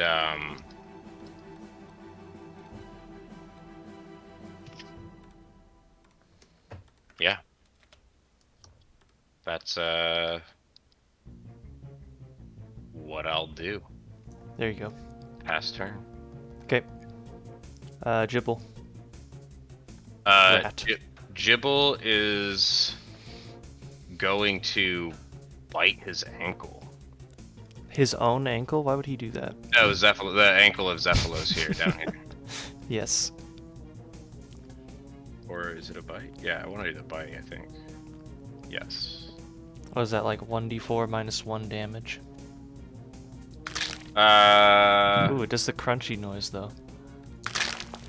Oh, wait, his bite is actually good. Yeah, his bite's... I forgot. It's an imp. Oh, unless he rolls really bad. I don't know why it's not rolling the... I don't see the roll, DM. Do you see the roll? I'm rolling it in. Okay. I can't see. Are you still on blind Oh mode? my gosh. Alright, I have the first one, whatever the first one was. It was a miss. Alright. Yeah, you can turn that off now. Yeah, I turned that off, yeah. Yep. And it is going to crawl up Zephylos if it can. That would probably require some contested check. That's fine. I'll probably fail. Well, he is a little rat. He doesn't have any reactions either right now. He's currently like getting his. Yeah, but Jibble also doesn't have an action. No, but he has movement still. Yeah. Right? This is more like a grapple than moving. Alright, he'll stay at the ankles, I guess. It's fine. Just keep it simple. Pass turn. Okay. Dermo. Good morning. I'm going to obviously wild shape into. Oh, I should probably. Alright, I probably have to say that after Jared disappeared, there were footsteps heading southward.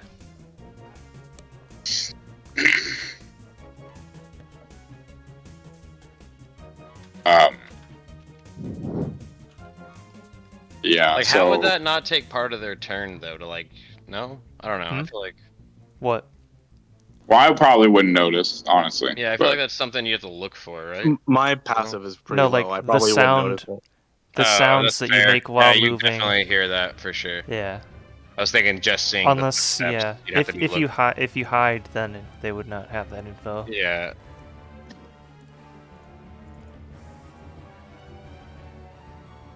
Hey, but good news. With invisibility, you can hide at any time. Yeah. Good stuff. I'm playing an Arcane Trickster in another game. It's very fun. Yeah, aren't they? They're fun to like DM too because they always get creative. This song is good. Oh, this is the Invasion of Falador song. Oh. It's a bop. It's a good one. I haven't heard this in years outside of this playlist.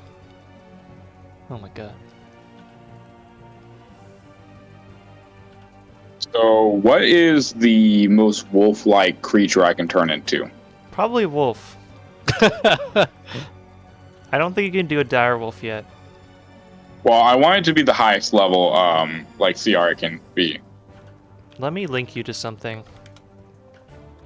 So if you go here, or there's probably a D&D Beyond site that looks better, but if you go here and filter to beasts and then filter by challenge rating, it's a really easy and quick way to see what animals you can turn into within reason.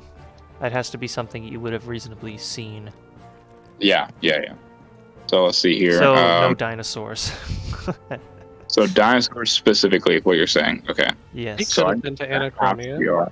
Yeah, you don't know that. Yeah, on the way from the wilderness. Yeah, your limit right now is half CR, and you can't do anything that flies. Right. The Okay. octopus. So Definitely octopus. does it show its damage and all that? No. To go Not into all it. of them. I will turn into. It's a lot of options that don't work. The good ones in here. Hang on. Thinking black bear is the only thing I would have seen. The good ones in here are like crocodile. Ape has a ranged attack, notably. You can't do the swarms. Black bear is not You bad. can't do the wasp. Black bear's fine. Yeah, I'll do black bear. Crocodile's probably the best one. Okay, black bear. He didn't have really a lot of options when I was a crocodile last. That's fair.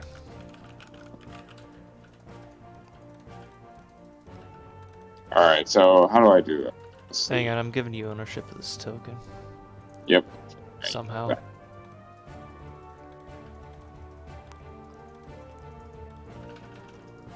You can just. Oh, I guess the issue is vision. Never mind. I was gonna say you could just like, move Dermo's token to the corner of the map, and then like, so that the initiative doesn't go away. But like, then he's seeing Okay, in the corner at the of the map. bottom of the actors menu, there is black bear. Or actually, I'm gonna put in wild shapes folder. In there with the crocodile and the wolf. Do you see it in there? Yeah, one sec. Sorry, I'm reading something as well. Sure.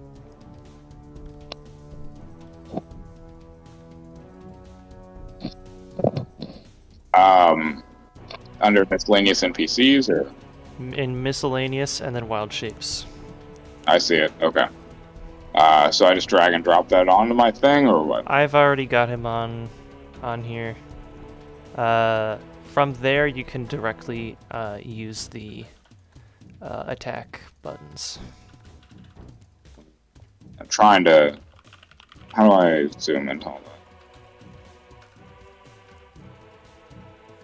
I can rotate my guy? Yeah. How do I select under it? Do I, like, move off of it to... Or do I just open up the thing? Here, let me make Dermo invisible while you're not in his form. Yeah. There. Okay, that's fine. Okay, so... Is... Curious. Now, question, would I still be able to do Starry Form Wall in Wild Shape or no? No. Okay, just making sure. Okay, I guess, I mean, the only thing I can still see, because I didn't see Jared turn invisible, so Correct. I guess I'm going to have to just slurp up Gibble. Okay. That might Oh, honestly God. be a worthwhile turn, although you just use your action to watch it. Right, so I can't do an action as a... What's it called? To follow it up, right? The only thing you can do now is move and use a bonus action. Your bear does not have any bonus actions, though, so you can move. Could I use the keen smell feature as a black bear? That is a thing that augments your perception checks, so you can use that when you make a perception check that is reliant on smell. On its action, do a perception check to... No.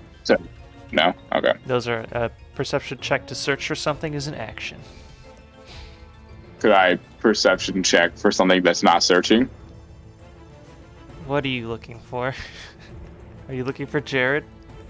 No. I want to smell for, I don't know, like, whatever I'm allowed. I don't want to ask for something you immediately shoot it down, but, like, at the same time, I kind of want to ask to search, like, smell if I notice anything distinct as a bear that I wouldn't notice as a dermo. You can smell that Gibble smells bad. Well, I already knew that. That's fine. All right, I'll end my turn then.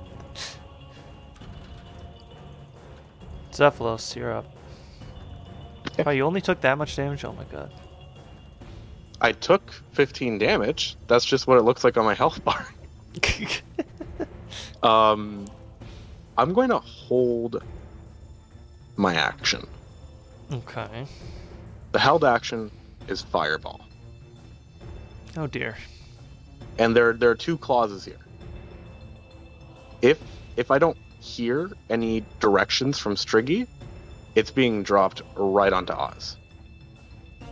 If Striggy's able to point out on their turn where Jared is, it's going on Jared. Okay, here's the thing.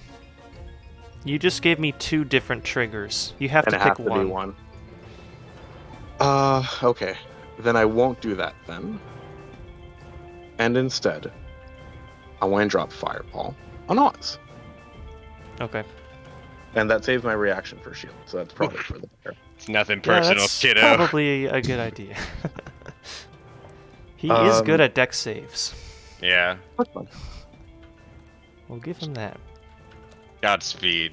Or he's got that for him, going for him. So I will that's what we say. I will say, as my talking is a free action. Let's see. Oh, I but can can get- he hit I can get Gibble Gibble. too? I can. Oh, do it. I'm pretty sure Gibble's fireproof out of character. Zephylos doesn't know this, so shit, he'll is try he? to get him in it. But in character, I'll still try to get him anyways. Fair. But I'll say, as my talking as a free action to the wolf, I'll say, the other one's invisible. If he does anything meaningful, he'll be seen again. So get ready. A fair point. As you, but not Zephylos, perhaps, know, the flames simply glance right over Gibble with no issue to him. Mm-hmm. Excellent. He Oz snickers. will have to make a dex save. Which will fail. Wow. Damn. That's yikes. what happens when you roll a 4. 34 fire damage. Yikes. Was that a good damage roll? That was a really good damage was a roll, really good actually. damage Holy crap. That's a lot of 5s and That's like- 6s. Yeah, it's almost like what Max is, what, 42? Ouch. Yeah, max is like 42. Max is 42. Yeah, that's a Yeah. really good damage roll. Yeah. The average is like 28, so it's definitely above Mhm. average. Yeah. Yeah, I'll drop that fireball on him, and I'll just give him a very cold look as we've exchanged arrows and literal fireballs, and I'll say, I can do that 2 more times. Why do you have a fireball icon on you? Because he's literally on fire. It's amazing. Temporary effect. no. Fire wave template. What the heck? The real Oh, reason it's- it could be baller. That's weird. He's fireballer. It's not letting me remove the template, so I apologize. There, I removed the effect. I had already Okay, good. removed the template. That's weird. That's Okay. probably why. It probably wanted me to remove it. Striggy's turn. Yeah, maybe that's it. Maybe I can't do that. So Striggy is going to kind of fly and be up a little bit, and it's going to spend their action to do the search action. Now, Yeah. they're not relying It's on probably a sight good as idea. much as they are relying on the sense of hearing, because they have keen hearing. Yep. They want to hear in the sloshy marsh where his little warlock footsteps are taking him. Um, Brutal. I wear a size 10, thank you very much. Just like everyone else out here in the swamp. It's the only thing they ship us. Everyone's a 10. Alright. Yeah, I guess if it's hearing, that still counts. The Now, if you want to make isn't it really just a helping. straight roll, because part of it is sight for like looking for ripples, I would allow that. Yeah, I think Yeah. I'm gonna even it out to a straight roll even still, but I will let it be a hearing-based perception check for the purpose of getting keen. Here, oh dear. Where is he, GM? Tell me your secrets. He is right here. Okay. I'll I'll put a mark there. Striggy's goal and objective is simply to follow his movements, like, and know where he is. I put a star there. It's very poorly drawn. That's a great start. Oz. You know what, DM? You're my star. Oz, you're dying already. But it is your turn. I'm going to shout. Shout, let it all out. Jared, I'm going gorilla. Not gorilla. And then I'm booking it out of here. Oh no, he's swapping to Winston. Hey, I could have turned into an ape, you know? It's not your fight, brother. I understand. Done more than I could have. Is going gorilla mean running away? No, it means he's this going case. tribal. He's running out into the woods. He's gonna be disappearing in the woods somewhere. Is what he's hoping for. The water is difficult terrain, but I think Oz ignores that. Yep. Yeah. This course is he his does. home, so I think that's Yep. probably preferred terrain. And Yeah, plus, he actually moves twice as fast in swamp water. He's got literally webbed toes. It's insane. Yeah. and I can move 3 times around. So Funny thing, he's got webbed feet, but he still wears shoes. Alright, Jared's turn. Is that the actual location that you stopped, or are you moving beyond the map edge? I moved 90 feet, so I'm off the map. Okay, how many feet beyond the edge? I think I just moved 50, so I'm like 40 feet beyond. Okay, I'm gonna put 40 in your elevation box. But that's not elevation. All right. DM. Sure. Yep. Yes, sir. I'm going to DM it to you. Okay.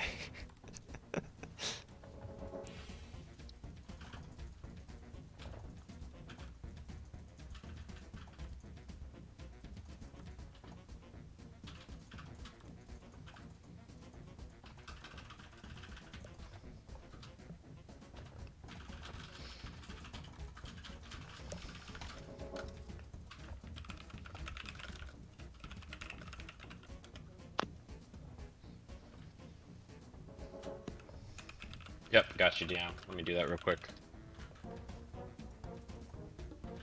Music's fucking getting there, though.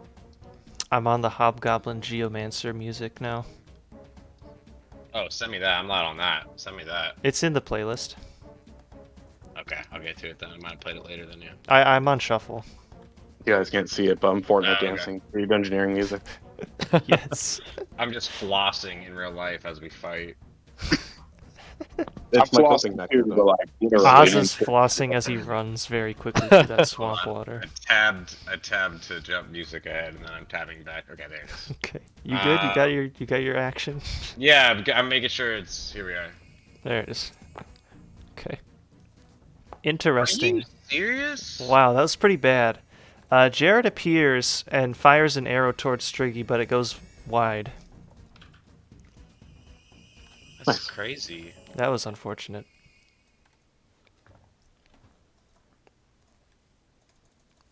I'm beating feet. You only get one attack, right? Yeah, it's not. It's yeah. I don't have like a second attack or anything. I'm pretty sure. Warlocks Yep. don't get that, do they? For specific subclasses, they do. Yeah. I don't But think I get if you're chain, that's not. But you get it at 5th, and I'm not 5th level warlock. I'm a 4th level warlock. You know, I never learned what your last level was, and it don't tell me, but it's been on my mind this whole time. Yeah, and I've been trying to not make a big deal of it. That's the whole point of this character, right? As you've kind of It's just driving you crazy, and I get that. Which is like, I No, didn't and think it's it was beautiful. Yeah, I didn't think it was gonna get under your skin as heavy. I was hoping it would go longer, but like the fact that it's happening here in like, you know, like this temple that we're investigating that I already hate. I didn't want to come to a temple. They're all bad stuff always happens at temples. I literally was saying that on the way in here. And now you're stealing my amulets. Of course something bad's happening. But yeah, no, okay. I'm beating feet. Since they can see me, I'm just gonna. I guess I could have been. What is that? That would have been 5, 15, 20, 25. Can I go like this? Sure. We'll let you. Okay. Yeah, I didn't need to go that extra 5 down there. I didn't mean to do that. See it? I don't think that changes it here. I didn't. Anyway, you're good there. This definitely does, because I didn't need to go. I could have gone back. Oh, I lost see. 5 feet somewhere for sure, because I mapped it out already. I should have been right here. I think you're okay. Yeah. You got me? Yeah, I think so. I think you're good. Okay. And I am going to...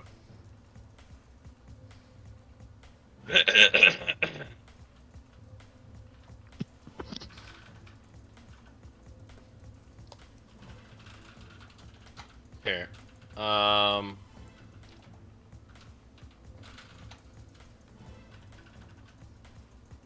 Okay. Here, let's do this.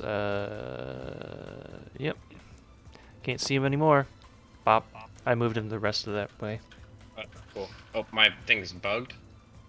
I made can't him see it. invisible because the other party members don't know where he is because he's behind Gotcha. walls. Got you. Yeah, when he's line of sighted, you make him appear again.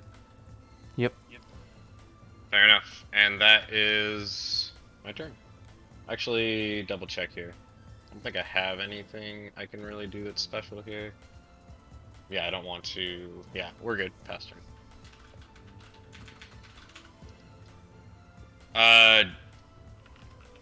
Gibble's gonna take another bite at him.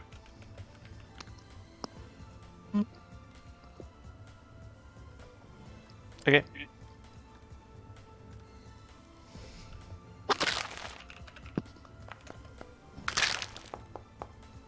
That'll hit. Yep. What's the final damage? Is there supposed to be another damage roll? In Yeah, so I get poison damage on it too. Oh, so he needs to give me a con save. Zephylos con save, please. It should be easy. For What's the hit for? My Gibble's hitting you. Gibble just bait you. Oh yeah, Gibble hit you with bite attack. Yeah, but like, what was the roll? 21. 21 to hit. Damn, can't shield that. Oh. All right, con save from Zephylos. Mm-hmm. I think you can hit other formula if he fails this here. Or actually, you have Takes to do it. half either way, yeah. Yep. But they'll take the D4 plus 3 as well, right? Yep. Yeah, so you'll take 6 plus the... 13 you rolled for poison. That's a fail. You take 13 poison damage. Plus the 6 from the biting, right? It was 4 on the first roll there. Oh, did it roll twice again? I only saw 1. It Yeah. rolled twice. Okay, so 4 plus the 13? Yep, 4 and 13, 17 total damage. Okay. Very nice. And that'll end Gibble's turn. Dermo, Good morning. you were a bear. I unfortunately am a bear. Okay, so both of these boys ran away. Yeah, Jared ran around the south wall and then headed west-ish. And Oz very quickly darted off. You probably know that you won't even be able to catch him, having been with him long enough. Yeah, so If he's trying to run away, that is. could I restrain Gibble with a contested strength check in a way so that he can no longer bite Zephylos, but I'm also not directly hurting him? Like, obviously, you know, I want to stop him from moving, so I'd use my bear paws to hold him down. Probably that. I think yeah, I would let you do that with. So you wanna use your bear paws to hold him down? Is what you said? I would imagine a bear would do that with his mouth. Well, the thing is, I don't want to hurt him though. Also, Yeah. if you put him in his mouth, he'll scratch the shit out of my mouth. So like, So Derma wants to just grab him with his hands, reach down and grab him with his hands. Is what you want to secure him on the ground? I mean, yeah, just restrain him in some capacity. Yeah, can I do like a dexterity check instead? Because I'm quick as shit. I'm a rat. Like, try grabbing a rat with your bare hands. Yeah, grapple always lets you do acro if you want. Yeah. Okay. Yeah, So I'll do sure, bears. why not? Do a bear has to do athletics, and Athletics the rat versus can do athletics or. Oh, the acro. classic bear versus rat dilemma. Okay, so Man, athletics. I'm rolling like Alright. shit. I'm so sick of this. Like, it's just every character I roll on this algorithm, I can't do anything consistent. Very cool. Yep, the bear has the rat pinned down against the stone with its paw. I'm gonna count that. I'm gonna put a grapple icon on here. There you go. Good. And I would like to specify that Baramo is not trying to hurt, and you can tell that he is being Baramo? very, Bear mo. Fantastic. he is very much not trying to actually hurt. He's restraining in the most bear-like way you can. He's trying to be very nice. Very, very nice. He's being very careful with him. Yes, he is. Okay. He's Cephals Ursine, next. very little force.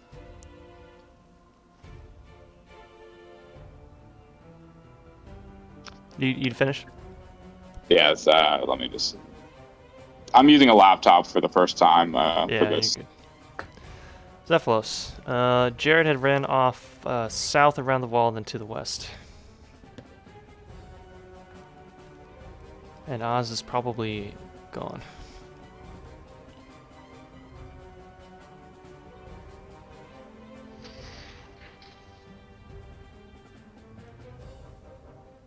Oh, I'm listening to Fist of Gothics now. Oh man. I used to love this minigame. I did too, even though I sucked at PvP. Do I see him when I move down here? Nope.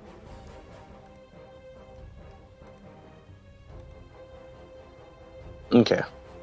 Oh my gosh. DM, can I just say it's a perfect timing? Xenophobe song just started playing Xenophobe? Which one is that? from RuneScape 3. Where does it play? I forget. It's in the playlist. But I tabbed back to see what it was, and it's called Xenophobe, and I'm like, that's literally what's happening right now, is that Zephylos wants to Oh, is that the Dag Kings one? the Dag Kings sound. The Okay, I don't remember how that... Yeah, I so didn't do much Dag Kings. I have one pet more, and I have title. Would I be able to blind lob a fireball over here? How perfect. Do you have to be able to see the point? No, you have to see the location, I think, right? How's it phrased? Not to see where it's spreading to, only where it's gonna land. Right, Yeah, but I think you have to see the center point. A point you choose within range. Alright. Huh, I guess you don't have to see the center point. Swing batter swing. That's Well, interesting. it's a grenade, right? It's like a fiery Yeah, bead. that's fair. Yeah, you can pick any point within range. You don't have to see it. Okay. I want to hold my action.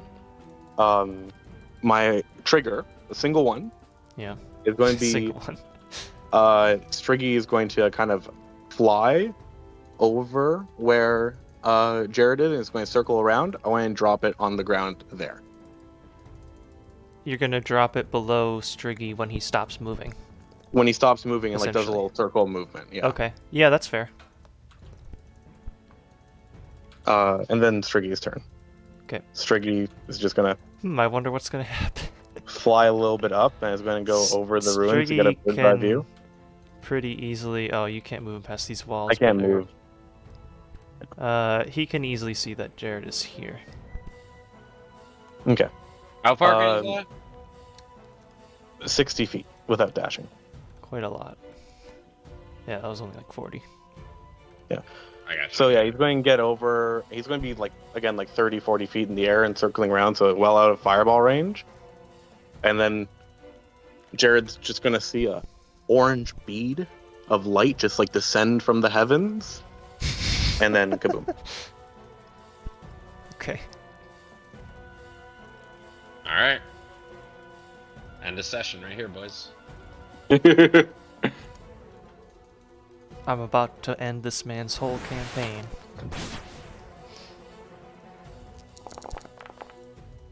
Wow, that was a pretty rough level. The ones. Oh, that was. I guess that balances. Oh my god, those ones. I guess that balances out the other one, in a way.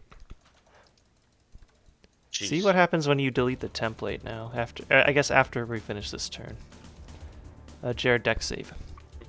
Make sure I don't have anything for deck saves. I just want to make sure. And I say to Dermo, I say, it's just a familiar. Put it out. He can always resummon it later.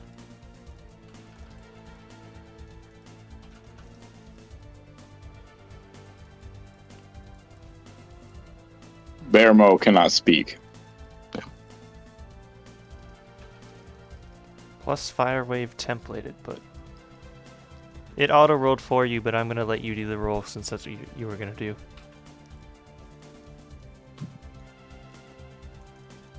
Yeah, it keeps putting this weird template on me. Yeah, I don't know. Yeah, you can remove that. I don't know why it's doing that, but if you go to, doesn't matter. I don't think I have anything extra. Yeah, I don't. you can go to the effects tab and hit the trash can next to Firewave template on your character sheet. I don't think I'm gonna pass this, but it can't get worse than a 4. He said, knock on wood. You can roll it. There you go, past it. So It's take half. 6 fire damage. Noted. That's 6 bad. fire damage from Fireball, Fireball. I think that's the best I could ever get away with. Yeah, for sure. I thought I had something for like advantage on dexterity saves for something, but I guess not. Maybe a werewolf. You might be thinking of a later level feature in one of your classes. Possible. I read ahead a lot. Striggy's action is just going to be the dodge action. Okay. Dude, the Bounty Hunter soundtrack was so good, though. Dodge. Where's dodge? No, not degenerating. Is Oz doing anything other than running away? Nope. Okay, I'm gonna remove him from the turn order. Jared's turn.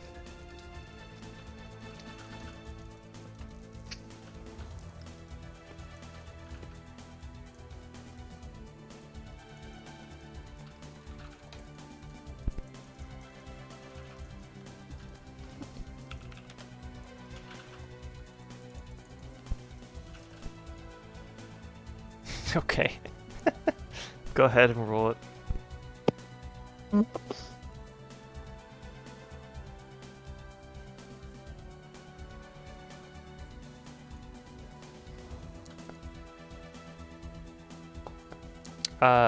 Dan?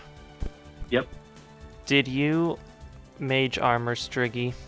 Yes. I have I thought 3 you levels did of the arcane. Dermo? Oh, okay. I have 3 levels of arcane recovery. Every Okay. morning it's me, Dermo, and the bird. Okay, I'm going to assume until further notice that you are doing that every day. I have said it's my daily Is ritual. that cool? Okay. Yes. Unless All I right. say otherwise, that is what I do every day at dawn. Coolio. I think that's a miss. Their armor class should be like 14, Yeah, he rolled if less not than that. 15. Mage armor is 13 plus dex, so it puts him at 14. I think that's right. Yeah. That's a miss. Dice are not with Jared today. Oh my god. Nor Oz. No. The fireball was generous. on one of them, not the other. I do admit that 36. That 36 was brutal. I apologize, Zach. Well, you made another NPC, so Damn. Yeah, I don't know I don't know how the map would relate to that. You know what I mean? oh, I didn't really make a plan for that, did I? Look at me, doing things the DM doesn't have plans for. I'm sorry. I'm not sorry. You get that? Let me look.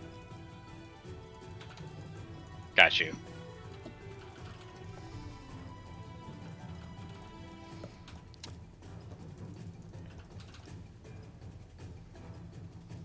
Okay. He is moving somewhere. Striggy sees him move to the north.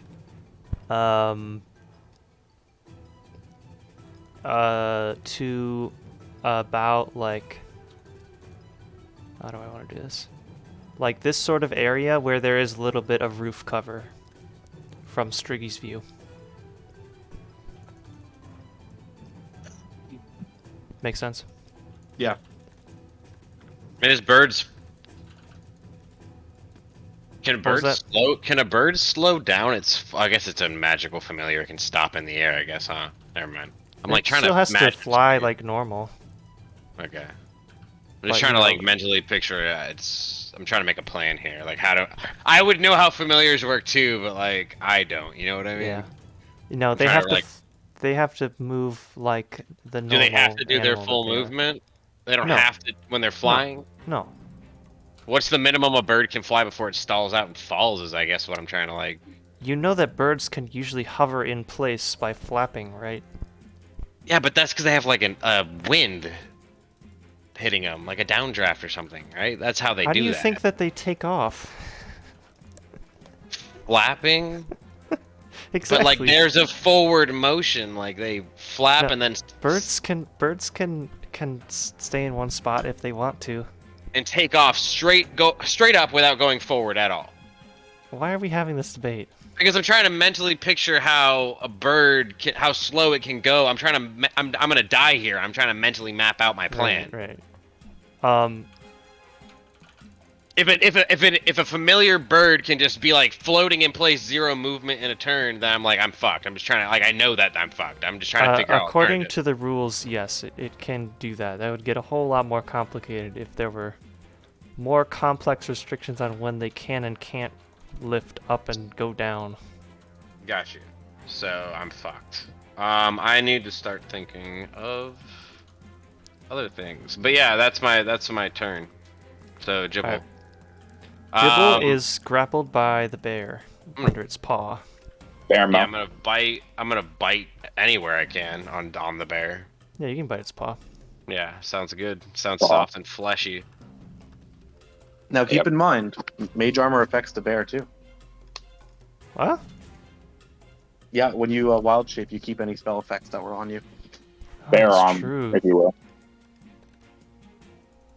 Okay. Yeah. So it has 13 AC. Yeah, which is not Okay. great, but It's not better than great. But it is better than 11. But it won't be enough to evade this attack. Can you, August, can you have the bear do a con save? Yes, I can. The bear will con his way out of damage by rolling Probably not. All of it. saving throw, right? Con save, yep. Just making sure. 12 will pass. He resists half the poison damage, so you take 7 piercing and 6 poison. Jibble No. hits hard. Yeah, How much was it He exactly? doesn't like being held. Also, when was the last time you saw me hold him? You know 13 what I mean? total damage. 15. You He's are got a there mind of hunting its a own, man. feral rat. He literally, I got told to work with him. Talk to my boss. Ooh, I'm on the big game hunter music. Ooh, that soundtrack slaps. I actually do. I'm about 2,000 hunts in, and I still like that soundtrack. That's a lot. Wow. No You T-Sar. No, You got no, any? bro. You got any Maddox? 4 or 5 on my I got hardcore. 1. I mean, I did like 1,500 before archaeology was a thing, Oh shit. Okay. and then when Maddox came, I did like 500 more to get enough for 2 more picks, so that I was one of the first hardcore Iron Men to 120 archaeology. I was like number 11 or 12. Bearmo's turn. Yeah, I took that shit seriously. I Nice. prepped big time for archaeology. Good stuff. Because I was studying it. All right, so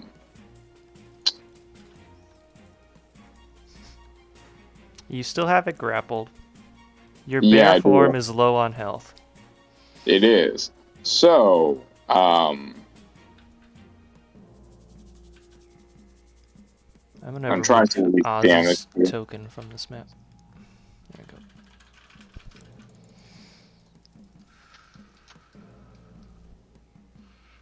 we go. Okay, so I'm gonna go ahead and multi-attack. Yep. Which lets me do 1 bite, 1 claw. Mm-hmm. So first I need to roll to see if I hit, of course.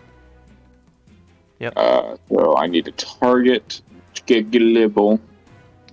I have advantage because I haven't grappled or anything like that, or no? Nope. Grapple just reduces his speed to 0. Sure, that's fine.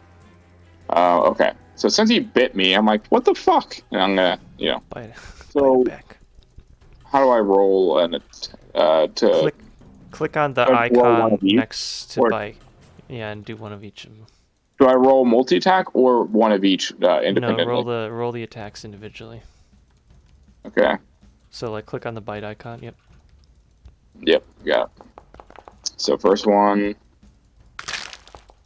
That hits for 4 piercing damage on Gibble. Alright. And then follow up with a claw.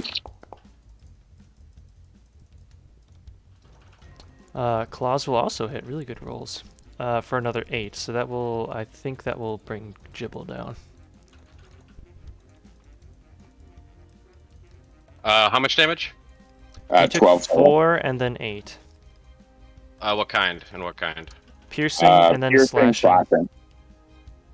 He might be resistant. I am resistant to non-magical attacks that aren't silvered. Okay, you take 2 and then 4 damage. I'm still alive, still biting. Nice. Forgot about that. That's good. Good shit. That's why I asked. Yep. Okay. Alright, that ends the derm. The derm term. Zephlos's turn. He's like, get this rat out of here, man. Oh, it's giving me a hard time, but I want to come up to the rat, and I'm just going to smack it. Yeah, it doesn't want you to be able to walk through stone. How dare it, GM? This is breaking my immersion.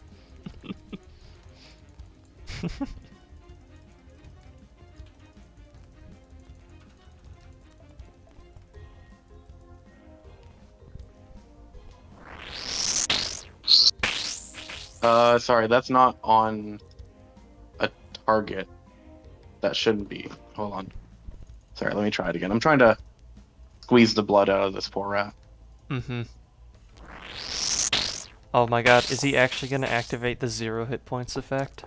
For the second time in the whole campaign? This might actually be the first, if I'm not mistaken. I thought you got it once. No. No? Oh shit. I've killed myself with it, though. Let's for see, what that's for. I think that does full damage to him, so that will finish Gibble. And you gain temporary hit points equal to half the damage dealt. Well, you dealt 12, so 6. Well, you actually dealt 4 because you only had 4 health I to do, think that right? counts the... yeah. How much damage was done? He didn't do 12 because he only could do 4, right? Yeah, I think that's true. Or does that go into annihilation factor where you consider all the number of damage annihilating something? Because if he would have done 24 damage there, it would have annihilated the end. There's an easy answer for this.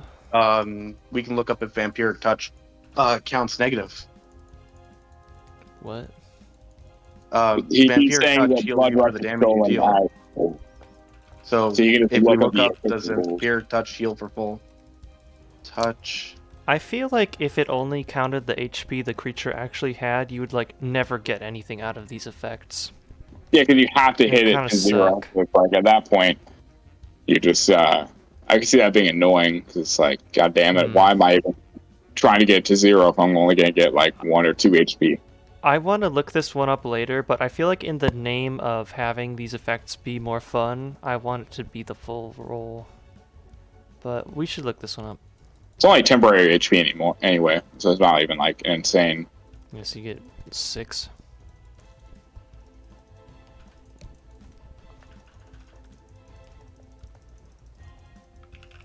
Okay. But yeah. So 6. So I smack him, and I whisper to Dermo. I say, he's around the corner over there in the ruins. Don't worry, I'm not going to kill him.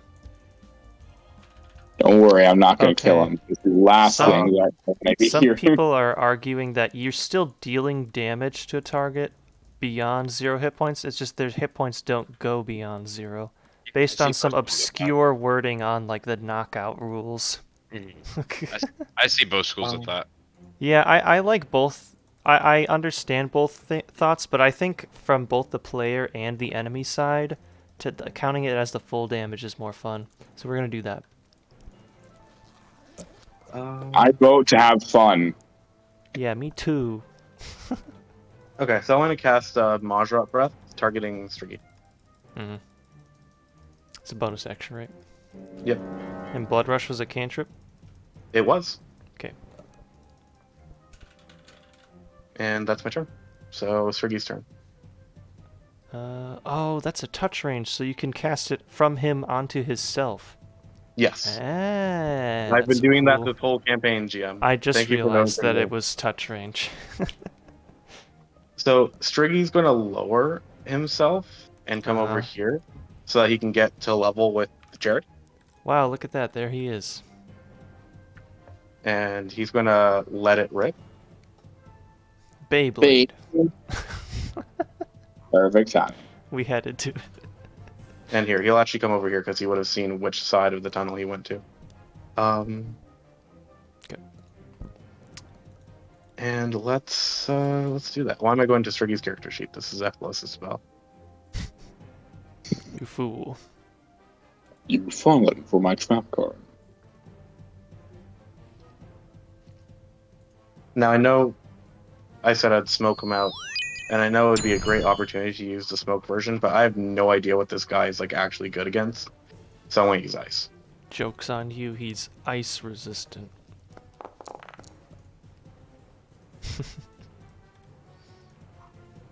Dex save for 9, cold or half from Jared. Yep.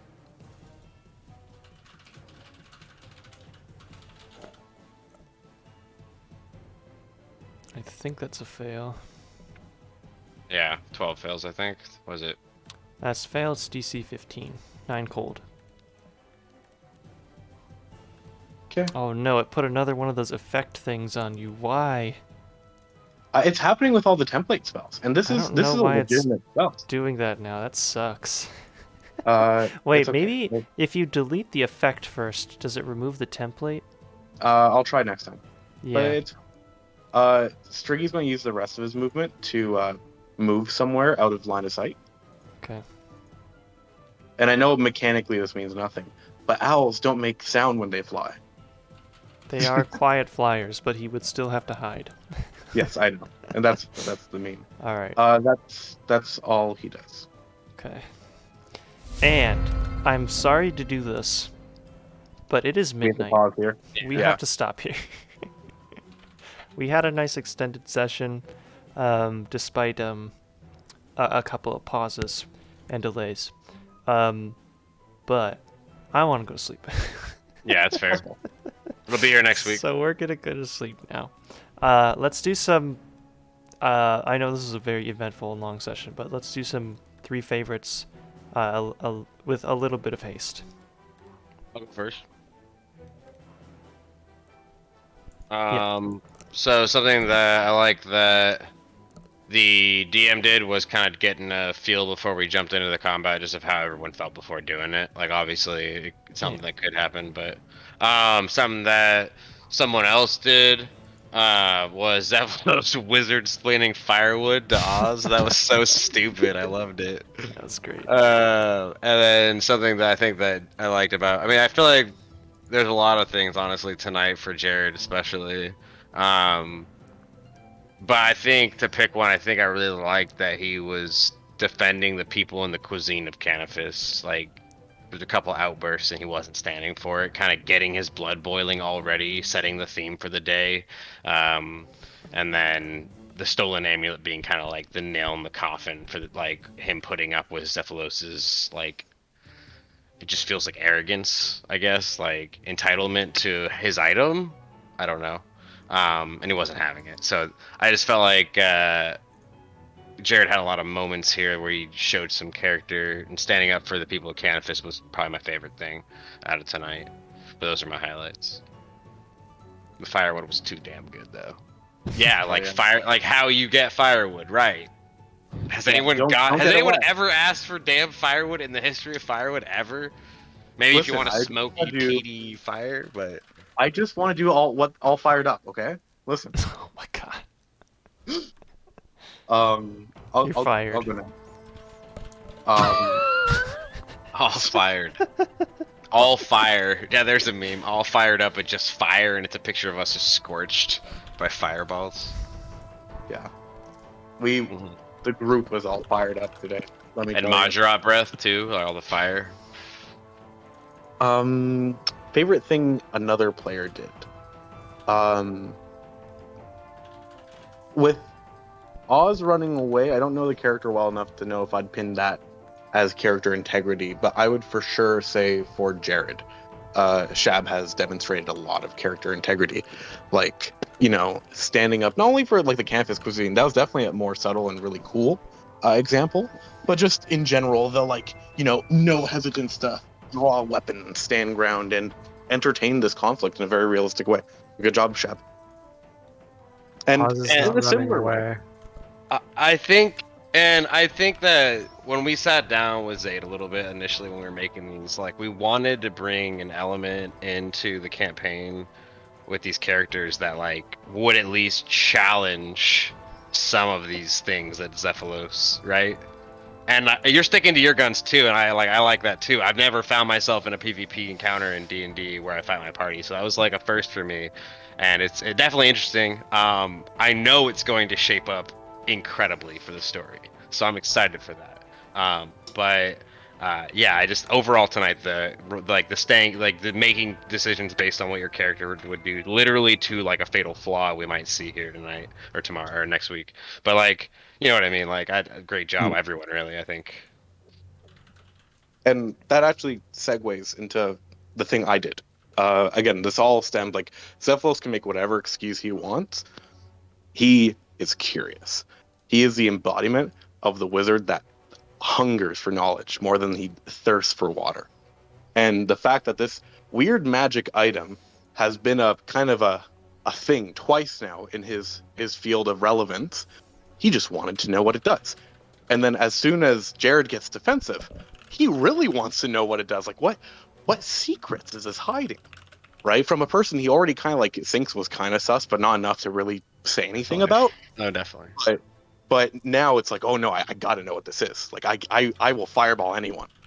So that's why I liked about that. And then the thing the GM did.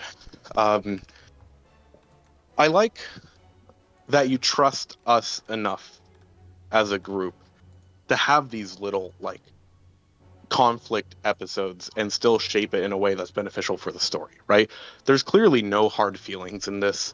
You know, we're clearly all just having a good time, and you even vibe checked for that. But like a lot of GMs, when they see like any party conflict or PvP or anything, they get terrified, right? And you handled it very maturely. So thank you for that. I trust you guys. I wouldn't do that. And also, we did a very explicit vibe check for that. Exactly. Yeah, I mean it's a good time for it. Yeah, so that's me.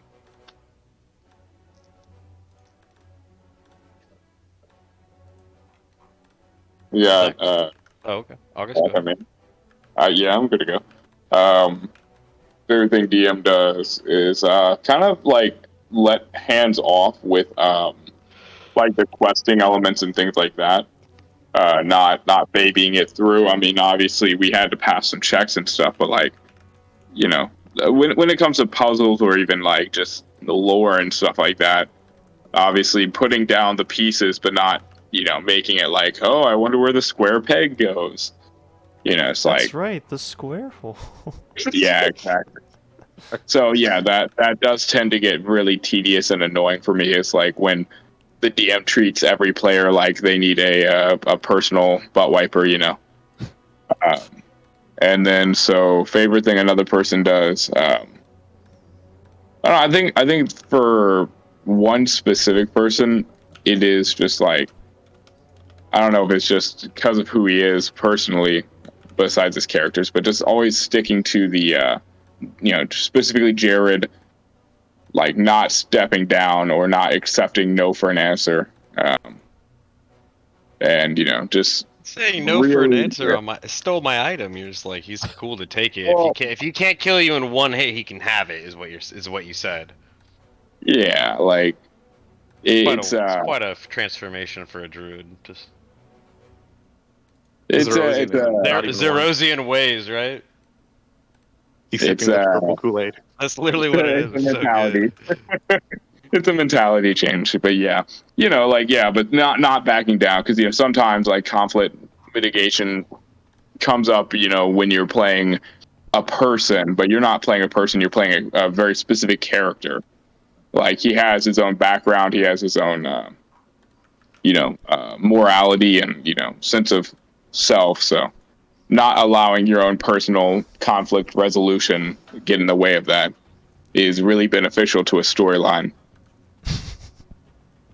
And you did it with your last character too, but just this character has its own version of it. Each one isn't carbon copies, and I do like that. And for the party, I just like how we can go from like, oh hey, let's figure out this quest to like, I'm going to kill you. The variant that the party's always had is one of the better parts. Well, yeah, I mean, because that's kind of how life happens. Life isn't like blocked into happy sad. It can sometimes be a trigger point. It could be you're having a great night and then something sets you off. I mean, and I think that realism does play into it. I mean, we've all had it where you're having a nice conversation and by the end you guys are upset at each other for no reason. And I mean, that can happen from friends. It can happen from strangers. I mean, so I'm glad that we're not sugarcoating stuff too. We're not trying to just get to the end of the story as soon as possible by ignoring characteristic feelings and things like that. Yeah, for sure. Just very briefly on the topic of like how you're saying how for both Khan and for Jared, how they seem very similar, but it's different twists. I think the similarity is not the characters, but again, Shab's dedication to character integrity. That's what we're seeing consistency of, and again, it's a very good trait. Fatal flaw. I hope not, but we'll see. I guess I'm gonna be like anxious all week, seeing how this forms out. But yeah, it'll be interesting for sure. Yeah, sorry. I'm excited. You know what I mean? Like any session, you feel like that for next session. That's just a good table to be at. Like, man, what's gonna happen next week? You know what I mean? Let me do mine.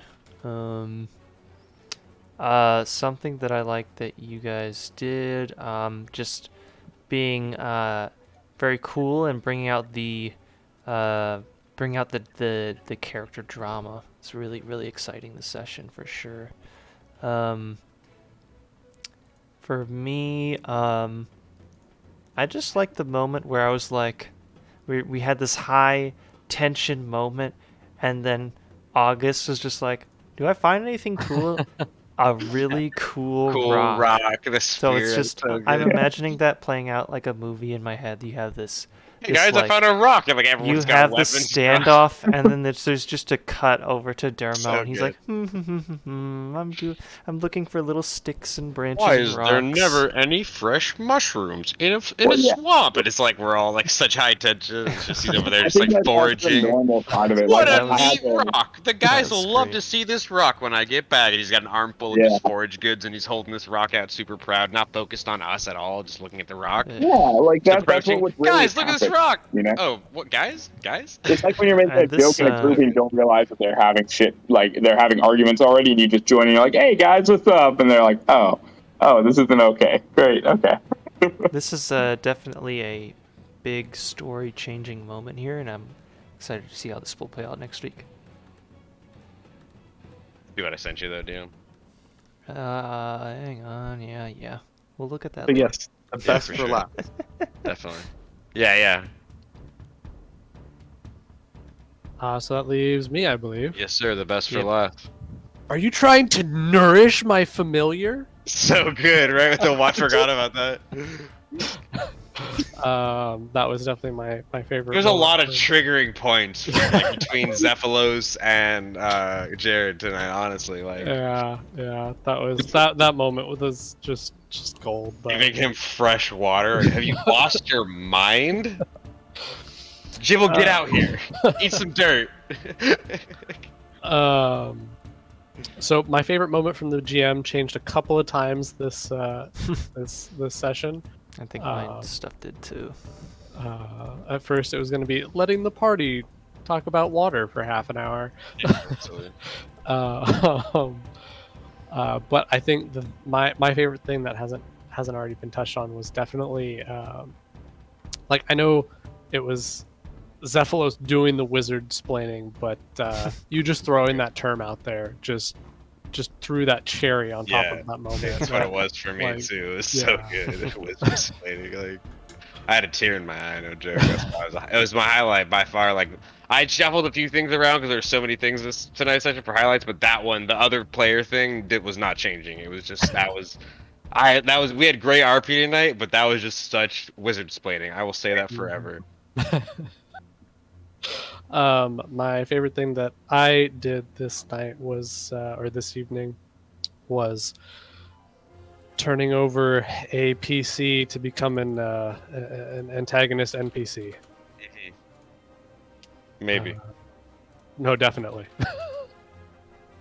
He really wants to get rid of him now. Yeah. You're just gonna. Sick of this stupid guy. No.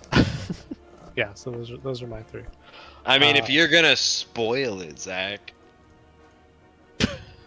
you're gonna ruin it for them. Now, I mean, he already please said he was talk. going gorilla. That's pretty obvious, I think. That could have mean they might still look for you after they kill me. Possibly.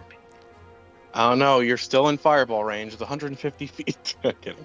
Oz But, is definitely not. It's been like Yeah, I'm 3 well rounds. beyond that already. Oh yeah, he's back in Canifis. What am I talking about? You know his speed? He's got cunning action, dashes, and ignores difficult terrain. Real talk though. Zephylos has directly and indirectly, mostly directly, been the result of multiple characters retiring. So it's kind of like the Seymour meme of like, am I the one out of touch? So I wanted to ask the group, like, if Zephylos is too antagonistic of a force, where he's the common denominator of multiple layers of conflict, do you guys want me to roll up something else? I think we're gonna bring something. This is gonna match your intensity. We're. It's not that we were fighting it. We were just trying to bring other stuff in. And if you want to run a Zerosian focused thing, I'm here for it. I'd let the story unfold that way. It's fine. It's kind of already heading that way. I've just kind of bring been now. wondering the same thing, and interested to hear if any of the other players has input on it. I think that I don't think that Zephylos is bad for the campaign at all. But he's bad for other characters that have. I don't know, like plenty of other characters like have their own motivations. They want to be more cautious in some places, and we want to be less cautious in other places. Dermo is very content. He just kind of likes to ride along. That's fine.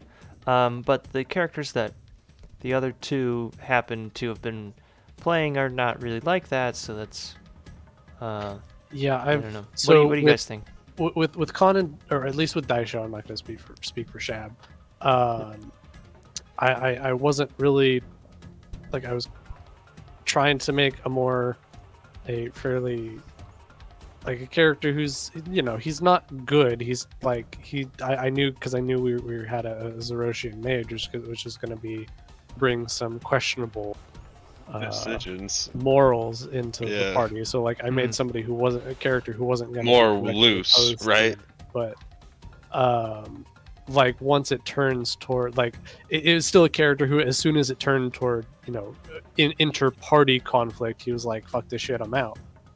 And so I was like, okay, so I need to make a character that's going to put up with Zephylos' nonsense a little bit more, or a lot more. Which we did, but it still isn't obviously like. So like a character like who like fuck, Just as I'm abrasive. from Canifis, like people get killed and murdered all the time. What the fuck ever. IG little, yeah, right. And I guess this time around I wasn't expecting it to go inter-party conflict again. Yeah. Yeah, definitely. Oz could have handled all of the shit that you were gonna do to everybody else, but as soon as you turned it in towards him and indirectly to him, but more directly toward Jared, it was like, oh well, I gotta retire this character. So I think if you're going to keep playing Zephylos, you and I need to sit down and talk about how I can make a character that's going to fit with that. Because to be clear, I have no problems with I think the story that has been created through the inter-party conflict is just fantastic. It's been fucking great. It's retiring characters does not it doesn't hurt my feelings or anything along those lines in any way. But at this juncture, I'm so freaking busy in real life. I'm I'm gonna have to sit out the next couple of sessions because I'm just not gonna have time to make another character. That's actually great because I'm moving in like 2 weeks, and this is a good time for me to be like, hey, can we take like maybe 3 weeks and just be like, I could probably do next week, but like moving is gonna have me so busy. Yeah. Here's a thought. Again, that might actually be really well timed. So, what is our next session going to look like? Oz is not there. Yeah. Jared will be doing something for one more session, and then he might go away for a while. I won't be back until probably like March 10th. Or Okay. March 9th. Sorry, it's the next day. I'm looking at the calendar. What we might be able to do is just, if 2 of the characters are out of commission, we might be able to just continue Zephylos and Dermos, Nice. whatever that they do for a while. I have a PC I can bring Until in we next hit week, but it wouldn't something that we feel want to right. do. But yeah, Yeah, I guess I'm cool it with depends on how quickly you guys want to re-enter with new characters, what we think about how to do that. But we can think about that a little bit. Because and here's the thing, both of you have been super cool about everything, but like putting myself in your shoes, I could feel tedious about constantly having to bring in a new character because of another player's decisions, right? It feels personally like maybe my characters are being bullied by yours, and all I have to do is just start playing a character that can't be bullied by you, and also like standing up for you isn't a problem, but like Zephylos, maybe this campaign turns into like how many times does Zephylos get his ass beat by a PC before he learns to stop being so stubborn, and I'm here for that too. But like I'm cool bringing a Zerosian that's just as stubborn as you into the next guy because that sounds fun as fuck. Like let's just beat shit up and be a stubborn ass Zerosian squad. I'm cool with that. I don't know how Zach feels, but like I'm at this point, like, I'm not gonna try to build like softer characters if we're just gonna be murder hobos in the name of Zeros. That's cool. But yeah, and here's the thing too. I don't want to make you guys feel like you have to be the ones to shape your characters to accommodate me, right? So again, if I'm ever overbearing, my priority is the rest of the table having fun. I'm still having fun. Mhm. I want you to be able to play Zephylos. I think Zephylos is a strong character. I think there's story to be had there, and I don't mind like player character. I mean, Khan was fun, but like player characters don't mean that much to me.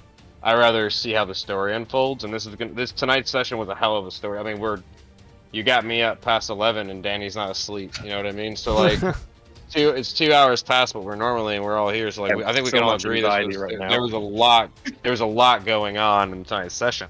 So it was a good set. It's like top tier for the campaign, probably for me, just in terms of like what is happening. But like, I'm not attached to Jared. Like, Zayd and Zach and I have already kind of floated ideas about these characters, and like I don't think we've ever really expressed that we felt attached to them. I just like building. I want you to feel attachment to them so that things have a higher gravity, like building a more dynamic world in Canifis, and like, you know, role-playing the small NPC interactions and giving them names and making them feel personable and fleshing out some smaller stuff that wouldn't matter. Like, I wanted to give him a gravity in the campaign, even though I don't want it to be a Jared-centric gravity for the campaign, if that makes sense. I want him to weigh in on it, but not weigh the campaign, right? Right. But in the same regards, I don't want Zephylos to be the protagonist. Like, I'm cool with side Zerosian stuff, right? But it was never. He's not the protagonist. He's the antagonist, my friend. Yeah, he's the antagonist. He's just antagonist number 2 next to the vampires. Did you see what I put in general? It's like Zerosians are like, are we the baddies? Yeah, I saw that. Beautiful. I mean, we've got little skulls on our hat. Yeah. We cast blood magic. Cast blood magic. Yeah, but like our enemies, like what if they had like a flag with a rat's anus? Well, we're not fighting enemies with a rat's anus for a flag. We've got like lions and swords and hearts and shit. Are we the baddies, Dermo? But yeah, so I don't want to steal the limelight. That's not the angle I like going about, right? I definitely want to see how far Zephylos goes, and I'm just gonna bring in a Zerosian. I'm ready to be an evil like an actually evil Zerosian. I think, personally, I do draw the line at stealing from party members, even as a character. So it was only going to shape up 2 ways in my mind. Was we were going to fight or you were going to give the amulet back to me, and I was ready for either. But this is how it shaped up. And many times it's gotten close, I've like given the ultimatum, but like Jared's a character that wouldn't say this is the last time and like repeat it. Maybe Khan. Khan, you could push over a little more. He was like a little unfamiliar, a little more caretakery, right? More nurturing, like his mother. But yeah, like this is not how Jared's mother died when he was very young, and his father was very cold. And I would just like to put some future self expectations moving forward. Zephylos isn't a kleptomaniac. This is the first time he's rummaged through someone's things, and it was because it was thrown on the ground. What a reputation to hold. Right. And then on top of that, like, not that there is any actual confirmation of it, but like then you pull the dagger out to threaten him, right? Yeah. Like, you know what that dagger does if he is what you think he is. Just the implication there was like, this is probably just gonna go to a fight. I already knew. Yeah. But yeah. No, as soon, like, I knew out of character from the get-go, but as soon as he started like describing him as like flashing his teeth and stuff, that's when I'm like, oh. And it's gotten more and more as he's partied with, you've kind of become more aware of it, and as you've made yourself more aware of it, I've made more comments about it blatantly too. But yeah, it's like, you've got good ideas. Mine is just saying it to his face. You've got some assumptions about Jared. Yeah. So again, Zephylos is not going to be rummaging through people's shit moving forward. That was a one-time thing, and it was because it was thrown on the ground. He wouldn't have gone into the bag and grabbed it if it was never discarded, and like he actively walked away from it, right? I was angry. Sorry to interrupt, but I'm gonna end the stream here so that me and Mrs. DM can get relaxed. No worries. 100%. Yep. Have a good night, and thank you for running, Zed. Yeah. Yeah, thanks for running, Zay. Thanks for running longer than normal too. I'm gonna get going. All right, bud. We can chat more about this in over the course of the week on Discord and figure out if we want to play next week or what's going on. I'll be here for next week. I just don't know about the week after, the one following. Right. Definitely won't be here for the one following. Yeah. Sounds good. But Catch you yeah. guys later. Later. We'll catch you. See ya.